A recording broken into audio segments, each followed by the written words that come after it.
Toujours à l'écoute de notre spéciale émission, donc Jacques Roger, show sur une radio. Voilà, comme je le disais tantôt, hein, nous allons donc avoir notre invité, hein, ça sera donc un invité exceptionnel, et une émission donc spéciale. Nous recevons donc Monsieur Tibis Kofi, hein, ancien donc DG de l'ENSAC, écrivain.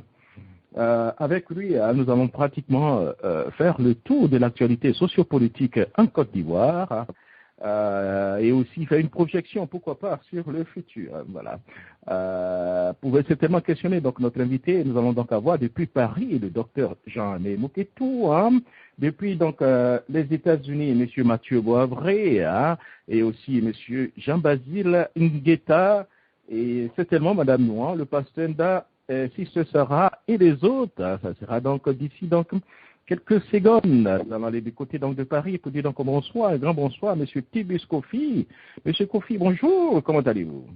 Bonjour Jacques Roger, ça va très bien. Voilà, alors ça fait pratiquement, disons 3 mois, 2-3 mois que vous êtes en guillemets à l'exil. Hein. Vous avez promis donc de rentrer donc en Côte d'Ivoire. Pour le moment, vous êtes encore certainement entre Paris donc, et les États-Unis. Est-ce qu'on peut savoir la raison hein, qui vous mettiez toujours encore hors de la Côte d'Ivoire? Non, j'ai des travaux d'urgence à finir ici. Pas d'urgence, j'ai des travaux à finir. Là, j'ai au moins 2 livres à publier avec un éditeur français. Donc, il faut bien que je sois sur le territoire français pour régler les questions d'édition, les contrats, faire les travaux de réécriture aux besoins. Bon, c'est tout cela qui a fait. Et puis, aux États-Unis, on est dans un état où l'hiver était dissuasif en ce moment. Yes. Donc, j'ai préféré venir chez la France. J'ai peur que la seconde partie des Ivoiriens, ici, le climat est un peu plus tolérant. Voilà. Vous avez parfaitement raison à l'heure où vous parlez. Nous avons donc une neige, c'était donc la semaine dernière, près donc de... Je vous assure, ma fille, quand elle va au courant, elle ne peut plus revenir parce que tout est bloqué. Mais bon, écoutez, c'est tout compliqué. Mon épouse est bloquée au travail, donc elle va pendant 2 ou 3 jours. Non. Voilà, je suis venu. Voilà. Là, souvent, je me sens bien. Enfin, je ne veux pas rester seul dans une maison. D'accord, voilà. Alors, Monsieur Tibis Kofi, hein, nous allons directement parler un peu de votre pays, hein, la Côte d'Ivoire, hein, qui ces derniers temps, après donc on peut parler de révolution, pourquoi pas, hein, bien un peu votre appel, hein, contre-appel contre l'appel donc de Daoukrou, hein, je crois que ces derniers temps, sur les réseaux sociaux, au niveau d'Abidjan, les choses semblent un tout petit peu bouger. Est-ce qu'à ce niveau, hein, est-ce que vous êtes aujourd'hui satisfait ou bien pas encore? Je peux quand même dire que je suis satisfait. Il faut savoir être humble. Ce qui vient d'arriver, le succès que vient de rencontrer ma position et mon livre me font chaud au cœur. C'est toujours bon pour un écrivain de savoir qu'il a écrit un livre auquel quand même le lectorat n'est pas indifférent. J'étais en contact avec la librairie de France cet après-midi. Bon, que ça, la meilleure vente en janvier, c'est non à l'appel de Daoukrou. J'ai écrit, je pense, des livres qui sont bons. Mémoire d'une tombe, Le mal spirituel des Noirs, L'embarras de Dieu, Côte d'Ivoire, Agonie Jardin. Je n'ai jamais eu autant de succès. C'est la première fois. Quel livre de Tibis Kofi se vend aussi bien. Alors, donc, je ne prends pas ça comme un malheur. Bon, apparemment, tout se passe bien, mais surtout ce qui me réconforte, c'est que quand je parcours les réseaux sociaux, je me rends compte que les Ivoiriens, on commence à découvrir la supercherie. Et ça me conforte dans ma mission d'écrivain. Après tout, un écrivain, c'est son rôle. Un intellectuel, c'est le rôle des intellectuels que nous sommes, surtout des écrivains, d'éclairer nos populations dans des pays comme les nôtres, où le taux l'alphabétisme est tellement élevé que les masses populaires ne sont pas informés des donnes politiques. Donc, je suis content de savoir que mon texte a réveillé les Ivoiriens. Ceux qui étaient contre moi au début ou aujourd'hui rejoignent mes positions. On commence à comprendre la supercherie. Et ça me fait plaisir. Je le répète, je persiste et je signe. L'appel de Daoukrou est une supercherie politique. C'est un texte scélérat et qui contient beaucoup de propos d'envers haineux que je me proposerai de développer tout au long de cette rencontre. Voilà. C'est pas un bon texte, il est dangereux. Voilà, nous allons revenir donc à ça tout à l'heure. Hein.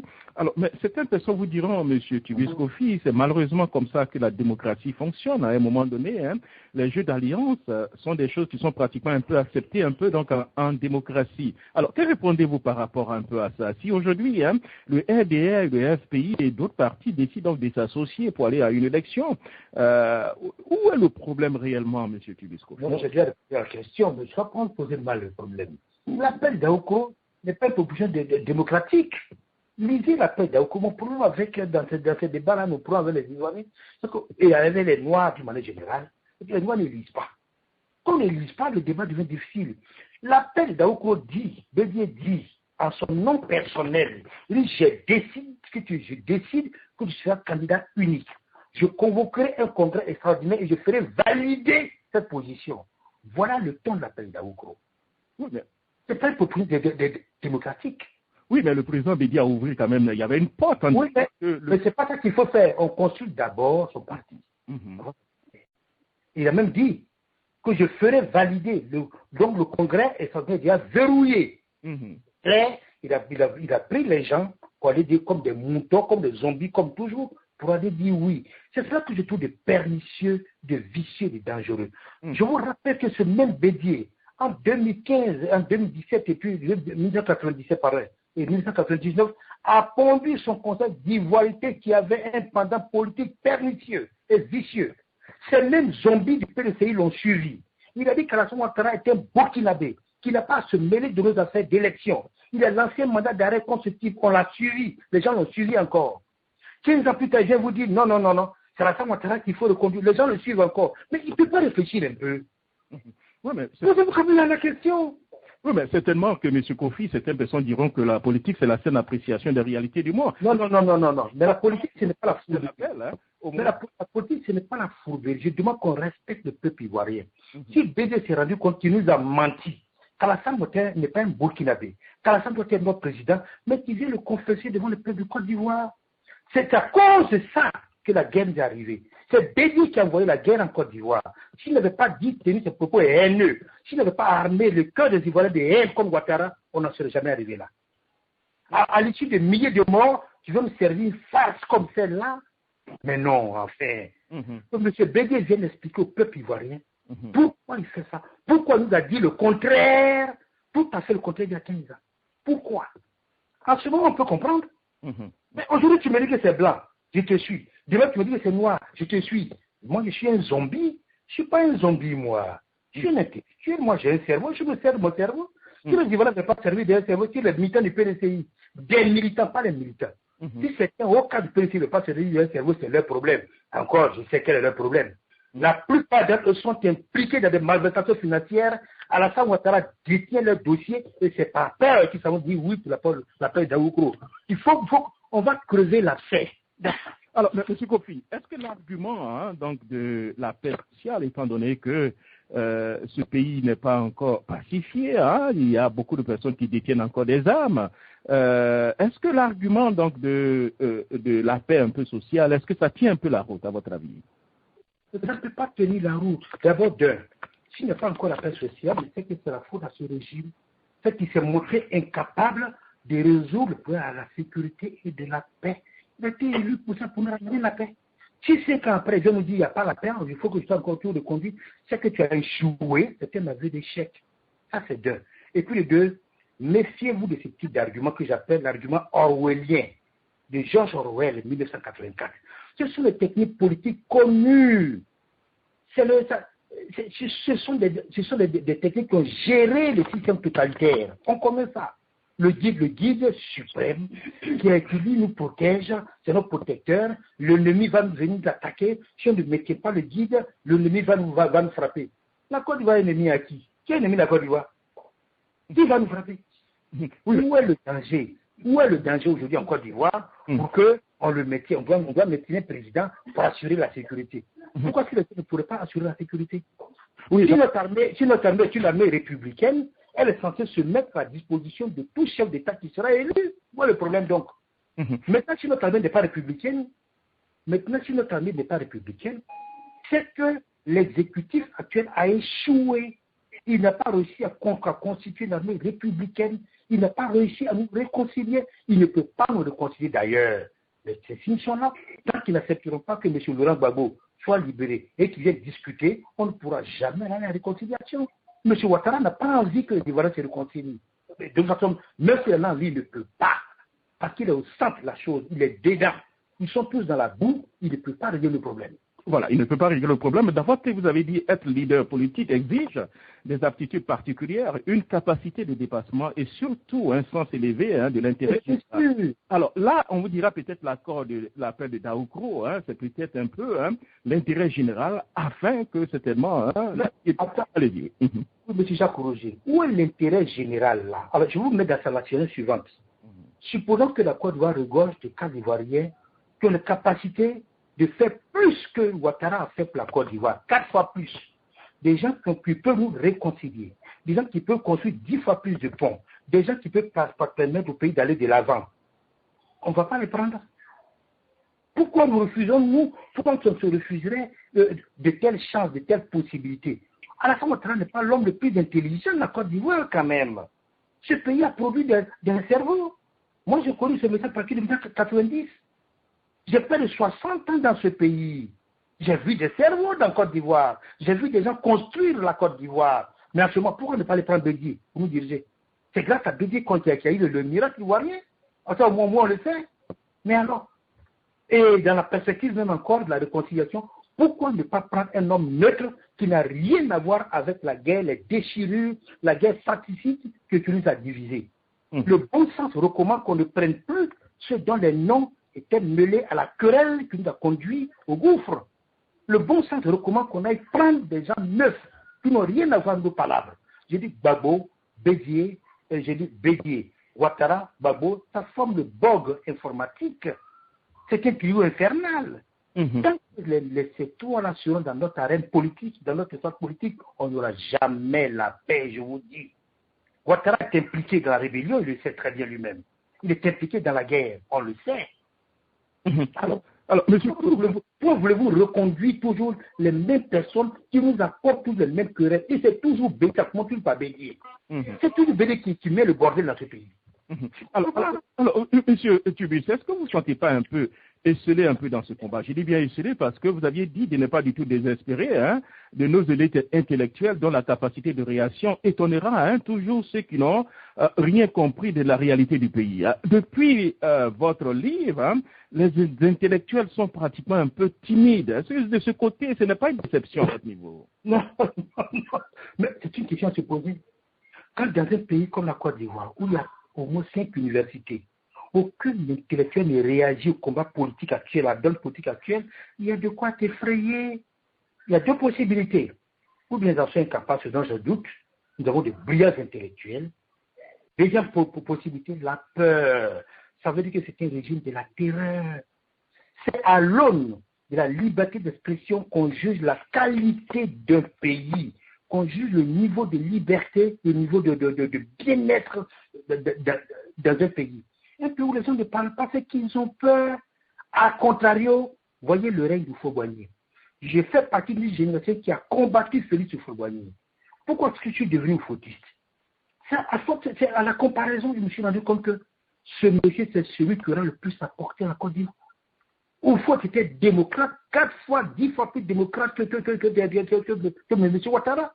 C'est sous Bédié et c'est sous Houphouët-Boigny que sont nés, qu'a éclos cette génération d'écrivains qui a brillamment signé l'avènement de l'aide ivoirienne. Bernard Dadier, Bernard Zali Daourou, Tanila Boni, Maurice Bandama lui-même, Yacine Takou, sans prétention évoquée, moi-même, Charles Locan, Jean-Marie Diafi, voilà tous ces écrivains qui sont nés sous Zadi, sous Félix Houphouët-Boigny. Soit la femme d'Aki. Et je vous fais une confidence, je vous dis encore une chose qui n'est même pas une confidence. Pendant près de 30 ans, Zadi Daourou a été directeur du GRTO. Oh, c'est dans les officines du GRTO qu'on fabriquait les opposants, dont moi, dont Laurent Gbagbo, dont Simone Gbagbo. Toute l'élite du pays a été pratiquement formée par Bernard Zadi Daourou au GRTO. Et pourtant, Oufo n'a jamais limogé Bernard Zadi, Oufo le savait. Laurent Gbagbo, tout grand exposant qu'il a été directeur de l'Institut national d'histoire. Voilà, Vaudier était doyen de la faculté de lettres. Bernard Dadier était son ministre de la culture pendant 11 ans. L'une des dernières pièces de Bernard Dadier s'appelle Les voix dans le vent. Le héros s'appelle Naoubou. Naoubou, c'est Nana Oufo-Boigny. C'est un tyran qui malmène son peuple. La pièce a été jouée avec les fonds de l'État ivoirien. Le lendemain, Bernard Dadier siège en conseil de ministre à Oufoué. Voilà comment ce monsieur nous a permis de travailler. Grâce à lui, la Côte d'Ivoire a eu l'élite d'intellectuels. Grâce à lui, la Côte d'Ivoire a produit une génération d'écrivains brillants, enseignés dans toutes les universités du monde. Sur Ouattara, on ne peut pas. C'est la peur. Les gens ont peur. Est-ce que Ouattara, la littérature qui a eu succès, c'est la littérature rose?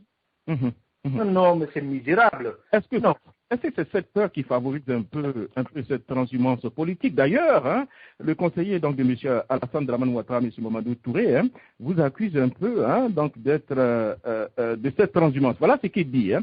Il dit, à commencer par Tibus Kofi, donc les études donc, de l'AFI hein, sont entièrement prises en charge aux États-Unis par le chef de l'État. Je veux parler hein, de mon grand frère Tibus Kofi. Hein. Les gens ont droit à la différence. Hein. Je voudrais rassurer le grand frère Tibus Kofi qu'il a le droit de penser ce qu'il veut. Il peut revenir donc des États-Unis pour assumer pleinement sa prise de position et rien ne lui arrivera. Il dit qu'il n'y a rien contre le président Oufo-Boigny, hein, mais on sait aussi que le président Oufo-Boigny, le président Alassane Dramane Ouattara n'a aussi rien contre lui, puisque c'est M. Alassane Dramane Ouattara qui paye les études donc, de sa fille donc, aux États-Unis. Je peux même vous donner hein, son dossier de la présidence de la République. Elle a reçu de l'argent il y a quelques semaines pour financer donc ses études de M. Tibus Kofi. Que répondez-vous à ça? Écoutez, je pense qu'on s'éloigne vraiment des choses essentielles. Vous avez dit beaucoup de choses. D'abord, je ne me sens pas un transhumant politique. Je n'ai adhéré qu'à un seul parti politique durant toute ma vie, tout mon parcours intellectuel. Ce parti s'appelle l'USD, l'Union des sociaux-démocrates, dont le leader s'appelait Bernard Zali Zaourou. Tout la Côte d'Ivoire sait que Zali est mon maître. Je suis parti à l'USD par sympathie pour le maître. Après 2 ans, 2 ou 3 ans, je me suis plus senti bien. Je lui ai adressé un courrier et j'ai démissionné pour être libre. Et il y a quelqu'un qui détient ce courrier. Je peux vous révéler son nom. Il s'appelle Jean-Baptiste Akrou. J'ai donné le bureau du courrier à mon ami Venas Kona. Et quand mon ami Venas Kona a été à UNO Post en partant, il a oublié ça dans son tiroir. Et Jean-Baptiste Akrou, qui lui succède, découvre le courrier. Jean-Baptiste Akrou détient encore ce courrier. Il m'a dit, si tu viens avant moi, je vais publier le courrier pour que les gens voient à quel point tu es libre, Tibus. J'ai adressé le courrier à Zali, je lui ai dit, je ne peux pas.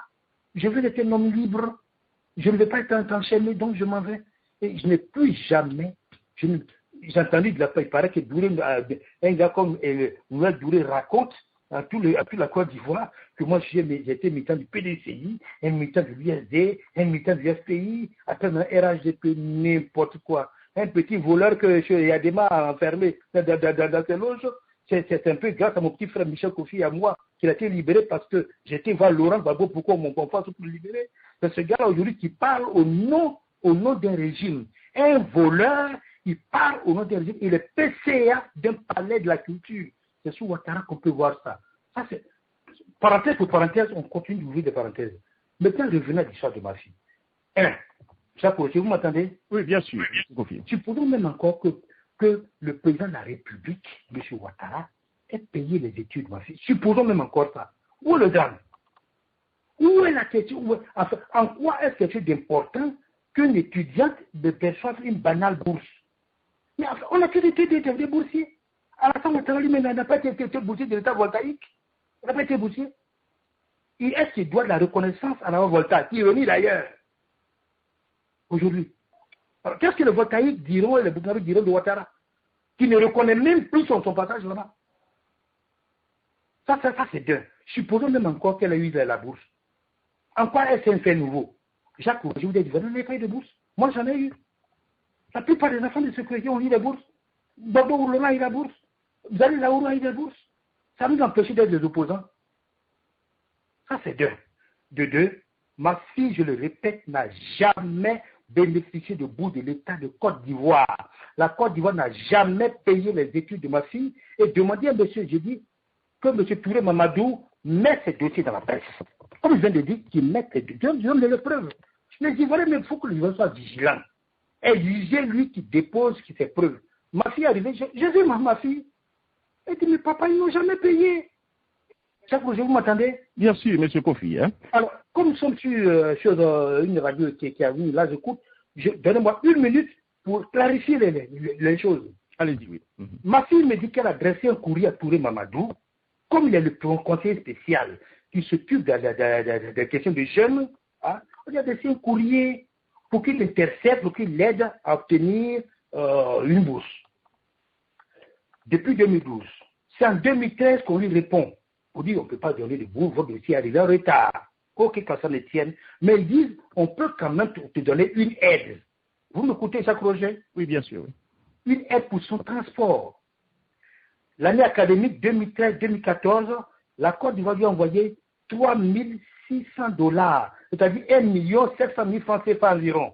Tu comprends? Bien sûr. Il y a 2 semaines, elle me dit il m'a envoyé $2 000, c'est-à-dire 1 million.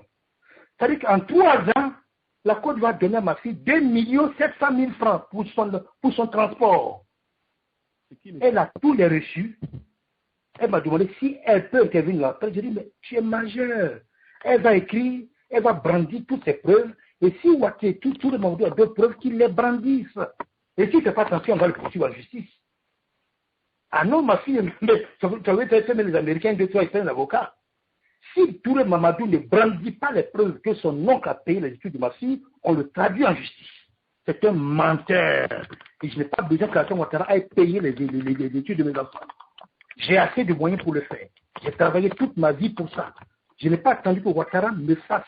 J'ai 60 ans, j'ai fait les études sans Alassane Ouattara. C'est la Côte d'Ivoire qui m'a fabriqué, ce n'est pas Alassane Ouattara. Je n'admets pas qu'un quelqu'un mauvais comme ça aille raconter n'importe quoi sur moi. Moi, je n'en veux pas au président Ouattara. J'estime que ce n'est pas le président Ouattara qui a envoyé ce gamin dit de telles âneries. C'est son initiative personnelle. Mais je le répète ici, s'il ne brandit pas les preuves dans une semaine, on saisit un avocat et on le traduit en justice pour mensonge. C'est un menteur. Voilà donc ce qui est clair. En 3 ans, la Côte va donner 2 700 000 francs à ma fille pour l'aider pour son transport. On appelle ça, je suis aux États-Unis, on appelle ça payer des études de quelqu'un? Non, bien sûr, ça ne peut même pas payer même trimestre. Il ne faut pas te foutre du monde. Il y a des choses que je ne veux pas dire sur les antennes. Ces choses-là figurent dans mes mémoires que j'ai commencé à écrire. Je suis entré dans l'acte politique pour voir, pour te faire un peu plus intellectuel que politique. Je voulais savoir comment est-ce que les hommes politiques dévorent, capturent les intellectuels. Comment ils font pour le bâillonner? Jacques Roger, j'ai compris le système. J'ai compris. Bientôt, je vais publier des livres pour raconter tout ça. La plupart des intellectuels, on les met sales. On les met à un poste, on leur permet de voler de l'argent, et dès qu'ils ont les mains sales, le pouvoir politique les tient. J'en connais plein, je ne peux pas les citer. Ce n'est pas nécessaire. Ils n'ont pas réussi à le faire avec moi, c'est ça qui leur fait mal. Mais ils savaient très bien les pièges qu'on me tendait. J'ai tout fait pour avoir les mains propres et être un homme libre. Je les emmerderai toute ma vie parce que je serai un homme libre. Et c'est ça qui les gêne. Alors, ils ont dit quand ils ont viré des lignes, ils disent on va les faire quoi dans le marché audit. Ils ont fait leurs audits. Ils ont vu qu'il n'y a rien. En 3 ans, l'INSAC, Jacques Roger, ils ont fait 4 audits. Une petite école comme ça, il n'y a même pas d'argent pour travailler. Or, un audit va coûter au moins 50 millions. À 4 audits, c'est au moins 200 millions, alors que moi, je n'ai pas ça pour travailler. J'ai compris très tôt que c'est des petites sociétés qu'on fabriquait pour voler l'argent de l'État. Il n'y a rien. Le budget que j'ai pour travailler, ça n'atteint pas ça. 4 audits en 3 ans. Alors qu'il n'y a pas d'argent, je ne gère pas d'argent. Financièrement, je ne gère pas d'argent. Par contre, on ne m'a pas donné un sou pour gérer l'INSAC. C'était un EPN. Voilà. Alors, M. Toubis Kofi, on va revenir avant donc de prendre nos frères qui sont impatients. Hein. Un problème assez aussi important au niveau de la Côte d'Ivoire, ce problème, aujourd'hui, interpelle pratiquement tous les Ivoiriens.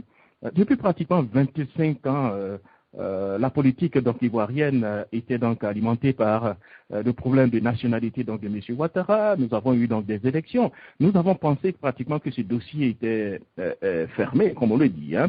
Mais tout dernièrement, M. le président de la Cour constitutionnelle, M. Francis Vaudier, selon la presse pro-parti au pouvoir, il aurait donc démissionné, selon donc des indiscrétions, il aurait été poussé donc à la porte. Aujourd'hui, l'éléphant déchaîné, qui est un organe très très crédible, hein, a publié donc une réponse donc du président Francis Vaudier au ministre Néléma Coulibaly par rapport donc à l'article 35. Donc selon les informations, M. Ouattara ne serait pas du tout éligible. Et selon donc l'article, M. Francis Vaudier aurait dit, hein, pour modifier la Constitution, il faudrait que ce soit un référendum, dont les pro-Ouattara n'étaient pas du tout favorables. Alors, qu'est-ce que tout cela vous inspire? Nous avons donc un président qui est à la tête du pays et qui n'est pas du tout éligible. Il a bénéficié de l'article 48 et aujourd'hui encore, nous parlons encore donc de toucher encore les articles pour qu'il soit encore candidat. Tout ça, M. Tubis-Kofi, mettez tout ça en perspective afin qu'on puisse avoir une idée claire. Jacques Roger, je suis vraiment désolé parce que je ne peux pas intervenir sur un tel sujet. D'abord, M. Vaudier n'a pas encore parlé depuis qu'il est parti. On ne sait pas les raisons de son départ. Par habitude, je ne m'engage jamais dans un débat dont je ne sais pas le thème, dont je ne sais pas ni les médias, dont j'ignore le thème et les aboutissants. Donc, tout ce qu'on dit du départ de Vaudier relève du domaine, relève de l'ordre des supputations. Je ne peux pas engager le débat sur la base des supputations. Et la lettre publiée par l'éléphant déchaîné, hein, disant que cette lettre vient du président Francis Vaudier. Je connais le professeur Francis Vaudier, je le connais très très bien, il le connaît aussi très très bien. Si M. Francis Vaudier, le professeur Francis Vaudier a quelque chose à dire, il le dirait que c'est un homme responsable. Ce n'est pas dans un journal qu'il va mettre. Non, non. Moi, je ne me fonde pas sur ça. Je veux entendre le professeur Francis Vaudier parler. Il a le courrier, il peut parler, s'il a envie de parler. Je ne sais pas pourquoi il n'en parle pas, mais je ne peux pas émettre des réflexions sur quelqu'un qui n'a rien dit concernant son départ. Et puis, mais les questions de nationalité de M. Ouattara, vraiment, ça ne m'intéresse pas. Ça ne m'intéresse pas. Moi, mon avis a été fait depuis les années 90. M. Ouattara est un Ivoirien. Un point, un trait. Voilà. Oui, mais l'intellectuel que vous êtes, la démission donc le président de la Cour constitutionnelle à quelques mois des élections, est-ce que ça ne pose pas problème? Oui, ça pose problème, c'est sûr que ça pose problème. Ça veut dire qu'il y a quelque chose qui ne va pas au niveau des exécutifs. C'est certain qu'il y a des problèmes. Maintenant, le problème en Afrique, c'est que notre élite politique croit qu'il n'a pas de compte à rendre au peuple. Ça fait problème comme celui-là, on ne peut même plus convoquer toute l'élite judiciaire qui gère ce dossier pour nous expliquer. Mais nos chefs d'État africains continuent tous de gérer nos pays sous le sceau de l'opacité et des choses obscures. L'Afrique a toujours procédé par la philosophie de l'obscur. Rien n'est clair, rien n'est transparent. Et ça me blesse, ça me vexe la part que ces choses viennent de la part du président comme Alassane Ouattara, qui a fait ses études aux États-Unis. Je me suis dit que ce monsieur est quand même issu de la démocratie, qui allait diriger la Côte d'Ivoire comme on dirige les grands pays. Mais je me rends compte que c'est l'homme le plus opaque. Je ne comprends pas. Je ne comprends pas. Un problème comme celui-là, on envoie les gens à la télévision, bien imiter un débat public. Qu'est-ce que ça fait qu'on en discute? Qu'est-ce que ça fait? Monsieur Alassane Ouattara a fait reculer la démocratie de manière incroyable en Côte d'Ivoire. Quand Laurent Gbagbo est arrivé, moi je me rappelle très bien, les débats à l'Assemblée nationale étaient en direct. Laurent Gbagbo qui est taxé de non-démocrate, que j'ai combattu. Aujourd'hui, quand je vois tous ces films, je dis, mais enfin. Moi, j'ai combattu Laurent Gbagbo avec l'espoir que ce monsieur Ouattara allait nous apporter plus. Mais c'est pas sérieux. C'est pas sérieux. Non, je n'aime pas cette manière dont le chef d'État procède pour diriger nos pays. Non, c'est pas bien. C'est pas correct. Voilà. Pas correct. Je pense que cette histoire de Vaudier est un problème assez sérieux. Assez sérieux. On devait en discuter pour la tranquillité de la nation. pour apporter la paix dans les cœurs. Ouattara ne se soucie même pas de la paix des cœurs. C'est important pour un pays. Il croit que le fait d'avoir construit des malheureux ponts pour la route du bébé bitumeux, ça y est, il a réussi. Mais enfin, qu'est-ce qu'il y a de plus banal que de construire des ponts dans un pays? Et puis encore, ce n'est même pas le génie de ton peuple. C'est un monsieur qui s'appelle Bouy, qui a des entreprises, ce sont les Blancs qui inventent ces choses, qui sont implantés dans ton pays à l'issue des dettes. Et tu crois que c'est ça l'émergence? Non!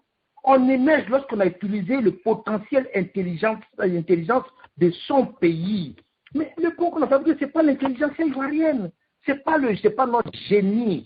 Mais il faut construire toutes ces grandes écoles depuis 30 ans. C'est pourquoi? Pour qu'on puisse, aujourd'hui, la Côte d'Ivoire devait être à même de fabriquer elle-même des ponts, comme le font les Coréens, comme le font les Chinois. On en est encore à Bouy et autres. La moindre petite route, on va appeler le Chinois, aux Japonais, tout ça. Mais la Chine et nous, on était au même niveau de développement en 60. On demande à M. Ouattara d'activer les forces intérieures, l'énergie intérieure endogène. C'est en partant de nous-mêmes qu'on peut émerger. Ce n'est pas en allant prendre l'argent ailleurs, ce n'est pas en allant utiliser des ingénieurs ailleurs qu'on émerge. Il abrutit le peuple chaque jour, c'est n'importe quoi en Côte d'Ivoire. C'est pas possible. Moi, je me demande bien pourquoi tu veux construire des universités. On atteint de nous distraire. M. Ouattara est venu avec un programme. Il a dit qu'il allait construire 5 universités en 5 ans. Il n'a pas construit cette université. Il faut qu'on s'attaque au problème de la Côte d'Ivoire. On a fait les distraire les gens, et la fille de Sylvie Kefi, il a payé, et puis c'est son argent. Oui, il a joué l'argent, lui. N'importe quoi. Quand il était au FMI, il a payé les dieux de quelqu'un. Alors, parlons des choses sérieuses. Il dit qu'il va construire 5 universités. Au bout de 5 ans, je n'ai pas vu une seule université. Il dit qu'il va construire 5 CHU. Il n'a construit aucun CHU. Il faut qu'on fasse le bilan de l'action de Ouattara, qu'on prenne son projet de développement de société, qu'on l'examine, qu'est-ce qu'il a fait, qu'est-ce qu'il n'a pas fait. Cette histoire de pont qu'il a construit, moi je l'ai félicité. Mais Bédier l'aurait fait si on ne lui avait pas envoyé le coup d'État en 99. Tout le financement était acquis, les études étaient achevées. Bédier avait le gouvernement, de l'époque avait déjà donné l'argent aux riverains. Tout avait été mis en place, la première pièce était prévue pour janvier 2000. Il a envoyé un coup d'État à ce monsieur. Il n'a pas pu travailler. Laurent Gbagbo est arrivé. Peut-être qu'il aurait pu faire. Il lui a envoyé une rébellion. Alors, mais lui, personne ne lui a envoyé des rébellions. Personne ne lui a envoyé de coups d'État. On l'a laissé travailler. Mais, dans tous les cas, je le félicite pour ce qu'il a réalisé. Je ne veux pas revenir sur ce que j'ai écrit. Quand on est intellectuel, il faut être rigoureux. J'ai écrit dans mon livre qu'il a bien travaillé. Je le maintiens. Mais ce travail-là, d'autres l'auraient fait. Et si la Côte d'Ivoire n'avait pas eu ce problème de Ouattara pendant 10 ans, qui ont figé pendant 15 ans, qui ont figé ce pays, qui ont kilosé, la Côte d'Ivoire serait aujourd'hui à son 10e pont. C'est 20e autoroute, on aurait fait. Bédier aurait fait, Gbagbo aurait fait. Cette histoire de la Côte d'Ivoire émergent à l'horizon de 2020, c'est un concept d'Henri Konan Bédier. C'est en 1995, lorsqu'Henri Konan Bédier donnait son programme, qu'il a parlé de la Côte d'Ivoire émergente à l'horizon, mais il a dit de l'horizon 2025. Parce que le programme de Bédier démarrait de 2000 à 2025 dans l'espace d'une génération. J'étais au ministère de la Culture avec Bernard Zati et nous avons été chargés de conceptualiser cela. C'était cela la dimension culturelle de l'ivoirité. Comment former l'Ivoirien nouveau de 2000 à 2025, une génération, parce qu'il faut agir sur les fils d'une génération pour pouvoir changer un peuple.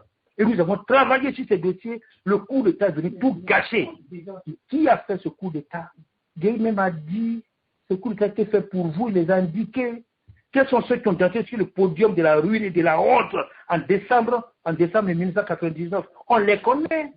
Qui a dit, je frapperai ce régime moribond au moment opportun et il tombera? Qui l'a dit? Qui a dit, je rendrai ce pays ingouvernable? C'est à cause de lui qu'on n'a pas pu réaliser tous ces travaux. Qu'aujourd'hui, il les réalise. C'est toujours tout à fait normal. Il nous doit ça quand même la Côte d'Ivoire. Enfin, si après tout ça, après tous ces massacres, après toutes ces merdes, la Côte d'Ivoire n'est pas capable de déconstruire un pont, mais c'est pas la peine. C'est pas la peine, c'est le mot que la salle aurait pu faire. Donc, alors, si je comprends bien, M. Kofi, vous rendez un peu M. Ouattara responsable du retard de la Côte d'Ivoire en ce moment, ou bien le RDR. D'ailleurs, dans votre livre, vous avez parlé donc de l'aventure du RDR créée par le concours donc, du Fonds populaire ivoirien, dans la logique d'escroquerie politique, a fait long feu. Que vouliez-vous dire? Donc, vous voyez très bien que je n'ai pas dit que c'est le RDR et Ouattara. Ce sont ces trois leaders, Bédié, Ouattara, Gbagbo.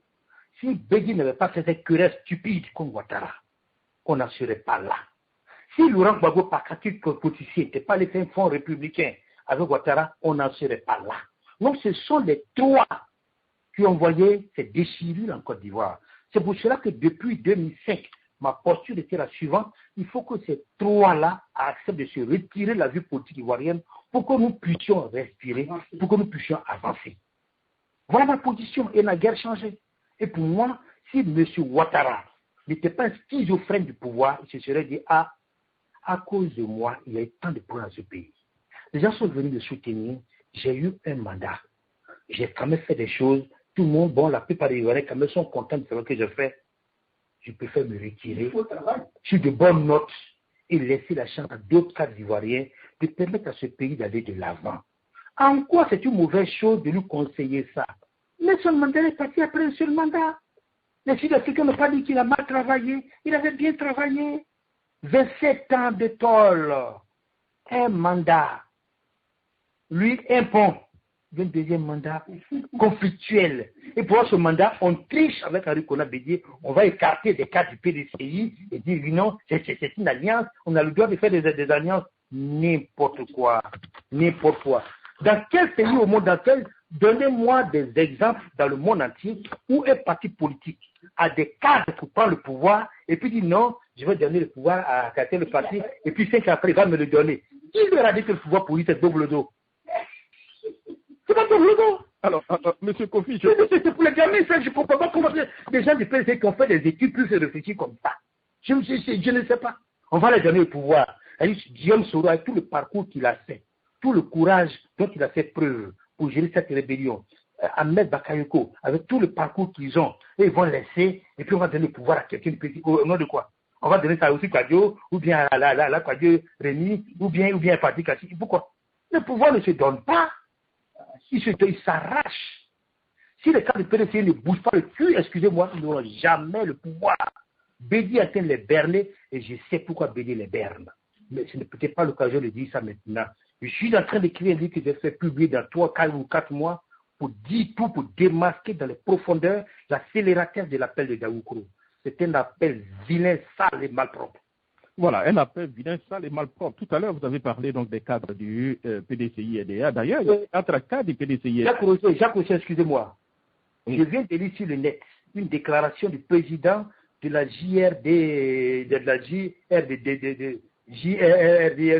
bien JPD, UPCI, en fait, une c'est jeunesse RDR, bien oui. Il dit ceci, oui, pour l'appel de Daoukro, mais non à l'alternance. Tu comprends? 2020, oui, pour l'appel de Daoukro, mais non à l'alternance. Et ils ont raison. Ils ont raison. Il faut être un chrétien politique pour croire qu'un parti politique qui détient le pouvoir vous le donner cadeau. Ils sont des du PDCI que je respecte, c'est eux qui fonctionnent comme ça. C'est un désastre pour le pays. Il faut doit être en train de se remuer dans sa tombe. J'ai fait un article pour dire qu'il faut va les maudire. Ils n'ont pas loin, ces gens-là. Et dire que c'est ceux-là qui étaient nos modèles et on les suivait, comme des leaders. Ce pas des leaders. D'ailleurs, vous avez parlé donc comme les cadres donc, du PDCI-EDA. Il y a 4 cadres du PDCI-EDA qui se sont donc Ah oui, ils sont intelligents. Au moins, ils sont intelligents. Alors, qui décident non seulement donc de boycotter donc le congrès de samedi, et aussi s'autoproclament déjà candidat donc du PDCI-EDA. Votre point de vue par rapport à ça? Ils ne s'autoproclament pas. Ils le sont de manière juridique. Le 12e congrès, Charles Konan Banny a dit, je me conforme aux décisions du 12e congrès qui a dit que le PDCI doit avoir des candidats. Et ils sont leur posture est juridique. Ils sont dans la légalité. C'est Bédié qui est dans le faux à Ouattara. C'est lui qui est dans le faux. Et c'est suiveur comme toujours. Un gars qui méprise ses collaborateurs. Il ne dit même pas collaborateur, mais suiveur. On le suit comme des zombies, comme des moutons. Et c'est ceux-là qui vont diriger le pays. Non. Je sais bien que ni Soro ni Ahmed Bakayoko ne leur donneront le pouvoir. Le pouvoir ne se donne pas. Il s'arrache, se conquiert. Vous n'aimez pas bien M. Henri Konan Bédié, on a l'impression. Hein? Je n'ai pas à aimer Konam Bédié, il n'est pas ma femme, et je ne suis pas un PD en plus, et puis il n'est pas mon parent. Je n'ai pas aimé, je combats ses idées, je n'aime pas ses idées. Je n'aime pas les idées de ce monsieur, ne sont pas propres. Elles cachent beaucoup de haine que j'ai démasquées. Je vous dis, il y a des choses que je ne vais pas vous dire. Mais je peux déjà lâcher une idée qui peut faire une bombe en Côte d'Ivoire. Voilà, parlons toujours donc du Congrès. M. Ouattara souhaite que le Congrès des instituts du RHDP se fasse très rapidement pour afin qu'il se lance donc en campagne. Ça, c'est son problème. Ça, c'est son problème. Il veut, d'accord, il fait les aussi, parce qu'il veut. Mais Bani est candidat, Essia Mara est candidat, Kakabe est candidat, Jérôme Bourou est candidat. Il ne peut pas leur enlever ce droit-là. Alassane doit avoir honte de dire ça. Pour t'empêcher d'être candidat, tu allais monter une armée pour venir faire la guerre en Côte d'Ivoire. Et à ton tour, tu acceptes que Bédié élimine des gens pour toi. Tu n'as pas honte. Un minimum de dignité. Mais enfin, ce monsieur est quand même descendant d'une famille de rois, de princes. Les princes ont toujours de la dignité, de l'orgueil. J'attends de M. Ouattara un sursaut de dignité, d'orgueil. De dire, moi, Alassane Ouattara, fils de Sékou Ouattara, empereur, je veux aller affronter mes autres frères ivoiriens à l'élection. Si je gagne, j'ai gagné. Si j'ai perdu, j'ai perdu. Et puis, Jacques Roger. Tu m'entends, Jacques Roger? Oui, bien sûr, je vous suis. Il y a une chose qui m'écrit dans la page de Daoukro. En 2010, M. Ouattara dit qu'il a battu Laurent Gbagbo. Un candidat charismatique, possédant une armée, des milices, l'argent de l'État, un électorat large. Est-ce qu'il y a aujourd'hui encore un candidat qui possède le charisme de Laurent Gbagbo? Celui qui dit qu'il a battu Gbagbo, il ne peut pas l'affronter Kakabe. Parce que je précise, avant que Bani, Bourg-Jérôme et Siamari qui est candidat, c'est Kakabe qui est le premier à dire qu'il est candidat. C'est ça. C'est quand Kakabe a dit qu'il est candidat que Ouattara et Bédié sont entendus pour prendre l'appel de Daoukro. C'est-à-dire que même Kakabe les frères. Mais je ne comprends pas. Comment quelqu'un qui a pu battre Gbagbo peut perdre de Kakabe? Si Alassane dit qu'il a gagné face à Gbagbo, qu'il a affronté Bani, qu'il a affronté Issa Amara, qu'il a affronté Kakabe, qu'il a affronté Bourg-Jérôme, je fais appel à sa dignité et à son orgueil de fils de prince. C'est le seul moyen. L'histoire lui donne l'occasion de prouver qu'il a effectivement gagné 2010. Moi, j'ai mené campagne pour lui. J'ai écrit que nous avons gagné. Mais Ouattara est en train de m'amener à douter de sa victoire. Si Ouattara dit qu'il a battu Gbagbo, qu'il arrête son histoire d'appel de Daoukro, c'est de la tricherie, c'est du vol électoral. C'est malhonnête. D'accord. Je reviendrai certainement à la série donc, de mes questions tout à l'heure. On va aller du côté donc, de Paris pour avoir donc, le docteur Jean-Aimé Mouketou, quelqu'un qui aime beaucoup la Côte d'Ivoire, même s'il est d'origine gabonaise, il est français aujourd'hui. Alors, docteur Jean-Aimé Mouketou, allez-y pour vos deux questions.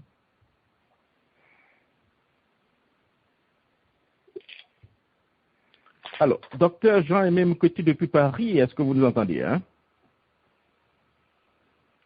Certainement qu'il ne nous entend pas d'ailleurs. Avant donc de l'avoir, je vais aller du côté de Maryland pour avoir donc M. Jean-Basile Guetta, qui est lui enseignant. M. Guetta, allez-y pour vos questions. Et que je connais d'ailleurs, je connais Guetta. Alors, M. Guetta, est-ce que vous nous entendez là? Oui, allô? Oui, allez-y, Guetta. Allez-y. Oui, pardon, je sors du bureau. Allô? Bon, je pense que nous l'avons. Allô, est-ce que. Bon, vous m'entendez? Oui, allô, vous m'entendez? Oui, nous entendons, M. Guetta. Voilà, d'accord. Donc, Jacques, bonsoir et bonsoir à M. Bonheur, à M. Turvis Kofi, pardon, j'ai parlé du Bonheur. Oui. Oui, alors. Donc, Guetta. Ouais, ça va, merci. Voilà. Alors, moi, j'ai une question. C'est-à-dire que en 2011, précisément, je crois que c'est le 1er avril 2011, sur iTélé, vous déclarez ce que vous venez de dire dans cette interview avec Jacques Roger, que M. Laurent Gbagbo était un assoiffé du pouvoir. Oui. Alors, aujourd'hui encore, vous dites que M. Ouattara est un assoiffé du pouvoir. Moi, je vous sais extrêmement... Vous m'entendez? Oui, j'écoute. Oui, on vous sait extrêmement critique. Alors, comment est-ce que vous n'avez... Parce que vous avez travaillé avec les deux au début de leur présidence. Comment est-ce que vous n'arrivez pas à déceler, je veux dire, le comportement des gens et parce que là, sur iTélé, par exemple, vous avez dit, M. Gbagbo ne pèse même pas 25% de l'électorat en Côte d'Ivoire. On a gagné et on va s'installer au palais. C'est exactement ce que vous avez dit. Aujourd'hui, oui, bon, voilà. Je veux dire, pourquoi est-ce que vous n'arrivez pas à déceler le comportement de nos présidents et on a l'impression que vous les soutenez à fond et chemin faisant, vous vous rétractez. Comment est-ce que vous n'arrivez pas à vraiment déceler les pièges ou bien les comportements des uns et des autres? Oui. Oui. Je te comprends très bien, mais tu as la réponse. Je ne suis pas un prophète, je ne suis pas Dieu. Je fais confiance aux gens dans ma nature même. J'ai toujours fait confiance aux gens. J'ai un côté naïf. Même ma famille. Je n'ai pas voulu utiliser le mot, mais je pense que vous le dites vous-même. On dirait qu'il y a un peu de naïveté dedans. Voilà. Oui, mais comment voulez-vous que on progresse dans la vie si on ne fait pas confiance aux autres? Est-ce ma faute si les autres ne se montrent pas dignes de la confiance que je leur ai faite? En quoi suis-je responsable des défaillances des autres? Quelqu'un me propose une idée, je dis l'idée est lumineuse. Ok, je te suis, on va essayer de la mettre en pratique. En cours de route, je me rends compte que non, tu n'es pas en train d'exécuter l'idée. Qu'est-ce que je fais? Mais je te quitte. C'est ça. Je suis venu avec un Ouattara me disant que la Côte d'Ivoire serait un bon endroit. La Côte d'Ivoire aurait plus de liberté d'expression. L'intelligentsia va s'exprimer. Je me rends compte que c'est lui qui bâillonne tout. Un équivoque comme moi, on le frappe et déchu de son port parce qu'il a écrit un livre. Mon Dieu, c'est la première fois en Côte d'Ivoire qu'on a vu ça. Ça m'effraie. Tu veux que je fasse quoi? Donc je dis, non, ça ne fait rien, comme j'ai le soutenu, je veux continuer. Mais ça, c'est Ed Mazo.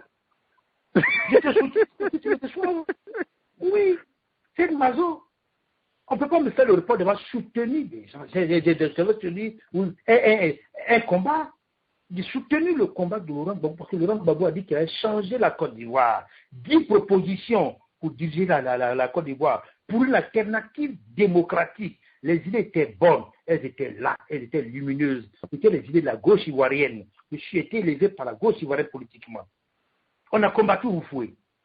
Il arrive au pouvoir, il me fait appel. Vous voulez que je dise non? J'ai participé à ce combat. Nous sommes tous les disciples du même Maître Zadi.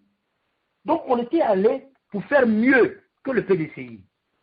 Malheureusement, à l'expérience, je me rends compte que, franchement, on ne vaut pas le PDCI.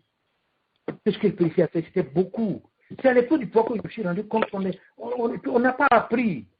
Ce n'est pas notre faute, on est resté des intellectuels, on a fait la révolution dans les livres, on a créé les villes les plus super dans les livres, dans la littérature, la poésie, les romans, mais la réalité était autre chose.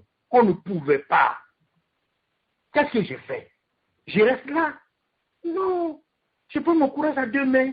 J'en discute avec les chefs, il n'est pas changé. Je le quitte et je le combats. C'est ce que j'ai fait. Donc, M. Bani m'a appelé. Il dit, bon, allons-y, on va aider Ouattara. Bon, voilà, Bégui m'a appelé. Il dit de venir aider Ouattara. Je suis allé le soutenir parce que j'aime bien M. Bani. Donc, on est allé, on a fait le village Baoulé. Les Baoulés avaient du mal à comprendre qu'il fallait donner leur voix à un Ouattara à la part de Gbagbo. Bon, on a trouvé le mot qu'il fallait, Bani pas très bien Baoulé. On a réussi à le convaincre. Et puis, bon, on a gagné. On a gagné. Mais je ne savais pas que c'était pourquoi le pays devienne comme ça. Non. Je ne suis pas Dieu. Je ne peux pas prévoir que ça va devenir comme ça. Mais quand ça devient comme ça, qu'est-ce que je fais? Je m'étais. En plus, ce qu'on vous répond, c'est que ce n'est pas une fois, c'est 2 ou 3 ou 4 fois. Voilà. Ça peut être 10 fois, 1000 fois. On est tenu de recommencer. À chaque fois qu'on s'est trompé, on doit recommencer. L'erreur est humaine. C'est persister dans l'erreur qui est stupide. Et puis, tu te trompes 2 fois dans la vie, ça veut dire quoi? C'est beaucoup ça? Toi, tu es sûr que tu n'es pas dans la vie, tu te trompes que 2 fois seulement? Combien de femmes on n'a pas cherché dans nos vies? Alors, parce que on s'est rendu compte que celle-là, elle n'était pas à la hauteur. Ah, pour 2 fois seulement, c'est un scandale? Mais enfin. Monsieur Kofi, Attends, je n'ai pas fini. Eux-mêmes, Ouattara n'a pas dit que Bégué n'était pas bon. Bégué n'a pas dit que Ouattara n'était pas bon. Ils ne sont pas ensemble aujourd'hui. C'est pas Gbagbo qui a dit que c'était Ouattara qui était bon. Il va faire fondre le cœur avec lui. Après, il n'a pas combattu. Au nom de quoi elle peut se tromper? Moi, je ne peux pas me tromper. Mais enfin, dans ce pays-là, tous les leaders ont passé le temps à se tromper. On s'est tous trompés, on s'est tous trompés. Donc c'est pas ça qui est nouveau. Ce qu'on doit faire, c'est avoir le courage de se remettre en cause. En plus, moi, ce qui m'écoeure dans l'histoire de Ouattara, c'est que quand vous lisez non à l'appel de Daouk, je ne m'attaque pas à son régime. Non. J'estime que la Côte d'Ivoire revient de loin. Que par rapport à toutes les difficultés qu'on a connues, ce qu'il a fait, ce n'est pas mal comme travail. J'ai même dit que je pense qu'il a bien travaillé. Franchement, sincèrement. Mais l'histoire de l'appel de Daouk, je n'aime pas ça. Je n'aime pas parce que lui, Ouattara a été victime d'exclusion pendant des années. Moi, j'ai rejoint son combat parce que j'en avais marre qu'on explique ce monsieur. J'en avais marre des injures qu'on lui portait. Et puis cette histoire d'investigation identitaire, ça m'énervait. Il ne faut pas continuer ça. Et toi, tu arrives, tu as le pouvoir, et tu vas avoir le même Bédié, et vous entendez, vous faites des machins louches, appelle les Daoukro, non, au 5 cas du PDC ne doit à l'élection. Mais qu'est-ce que c'est que ces foutaises? Ça va pas, non? Tout chacun a l'élection, mais avec ton candidat. En quoi est-ce insulter les gens que de dire, allez-y tout de manière démocratique d'aller à l'élection? Et puis, Jacques Roger, vous m'entendez? Oui, bien sûr, hein, M. Kofi. Il y a une chose qui me fait peur. Je demande aux Ivoiriens de faire attention aux signaux spirituels que le maître de l'univers nous envoie. Les Ivoiriens ne veulent pas ouvrir, qu'ils ouvrent les yeux. Regardez le parcours de Bédié, le parcours d'Alassane et le parcours de Charles Kounabani. Alassane, BCAO, Premier ministre, exclu par Bédié, la guerre. C'est même pas fini. BCAO, Premier ministre, Siel Oufo-Bani, exclu. Ça n'a porté la guerre. Charles Kounabani, BCAO, Premier ministre, Siel Oufoué, exclu encore par le même Konan Bédié. Ça vous dit rien. Tu vois si vous comprenez? Des forces spirituelles nous envoient bannis. Voici Bédié a tiré les leçons du passé. Bédié a train de commettre encore les mêmes erreurs. La Côte d'Ivoire va avoir encore les mêmes malheurs sur sa tête. Ne suivez pas M. Kona Bédié, c'est un homme du malheur. Voilà. Voilà qui est assez clair. Hein? Monsieur Ngueta, je crois que vous avez une deuxième question, c'était ça, Ngueta? Oui, Jacques, vous m'entendez?